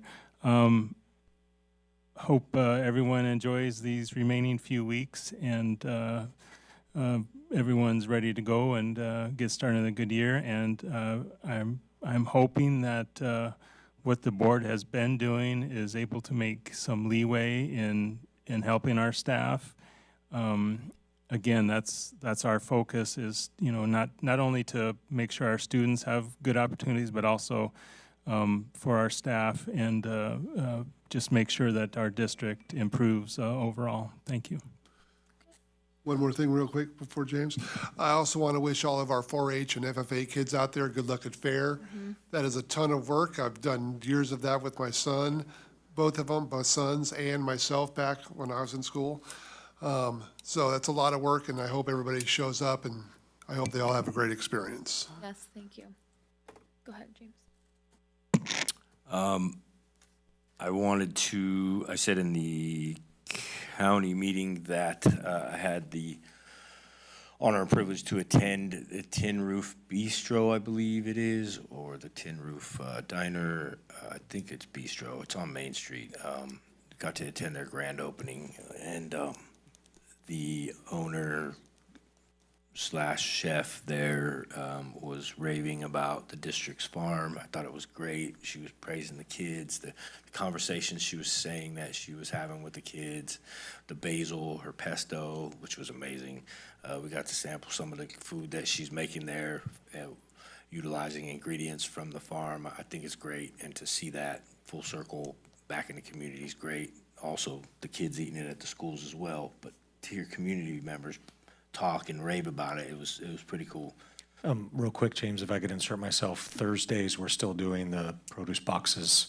If people want to swing by the farm, as Ken had brought up, we're, have more product than we can use this time of year. And so on Thursdays, people can swing by and buy a produce box. Nice. At the farm. That's awesome. Also, I was going to mention the fair. It's coming up, not this weekend, next weekend. It's always amazing to see all the FFA, 4-H kids, all their work that they've just busted their butts. The other thing I wanted to say, I mentioned the county meeting is, I guess I'm on a rumor topic today. I wanted to address that there's been some talk about where I reside, that I don't reside in District 3. I don't live in Pioneer. I actually do. My gas bill will probably verify that as well, as much as I go up and down the hill. As I said in the previous meeting, that I live there. It's full of empty rooms. They're getting emptier and emptier, but I've lived there since 2012, and swing by and hang out. I'm always there. That's all. Okay. I just wanted to reiterate, I love what I hear about the farm. I was actually planning to go up there tomorrow and get a produce box with my kids and kind of see. I mean, we've been and sampled, and it's all delicious, so I'll use some of that at home for them for sure. I did also just want to give a shout out to our extended school year and ELOP staff. They work really hard to make things fun for kids that do need to go during the summertime. I mentioned this during the county meeting, but I will mention they did take our extensive special needs kids up to Gold Country Campground for a field trip at the splash pad, and that turned out really great. Everybody had a ton of fun. So, but it is a lot of work to take everybody up there and to make sure that everybody stays safe and in the area and all of the things. So just a big shout out to them, and hopefully they're getting a few weeks off and much deserved downtime. With that, our next meeting is going to be here on the first day of school on August 12th. Open session will start after at 6:30. At 6:30 or 7 o'clock? It's 7 o'clock. It says 6:30 here, but it is 7. I was like, wait a minute. It is 7 o'clock. So with that, we are adjourned.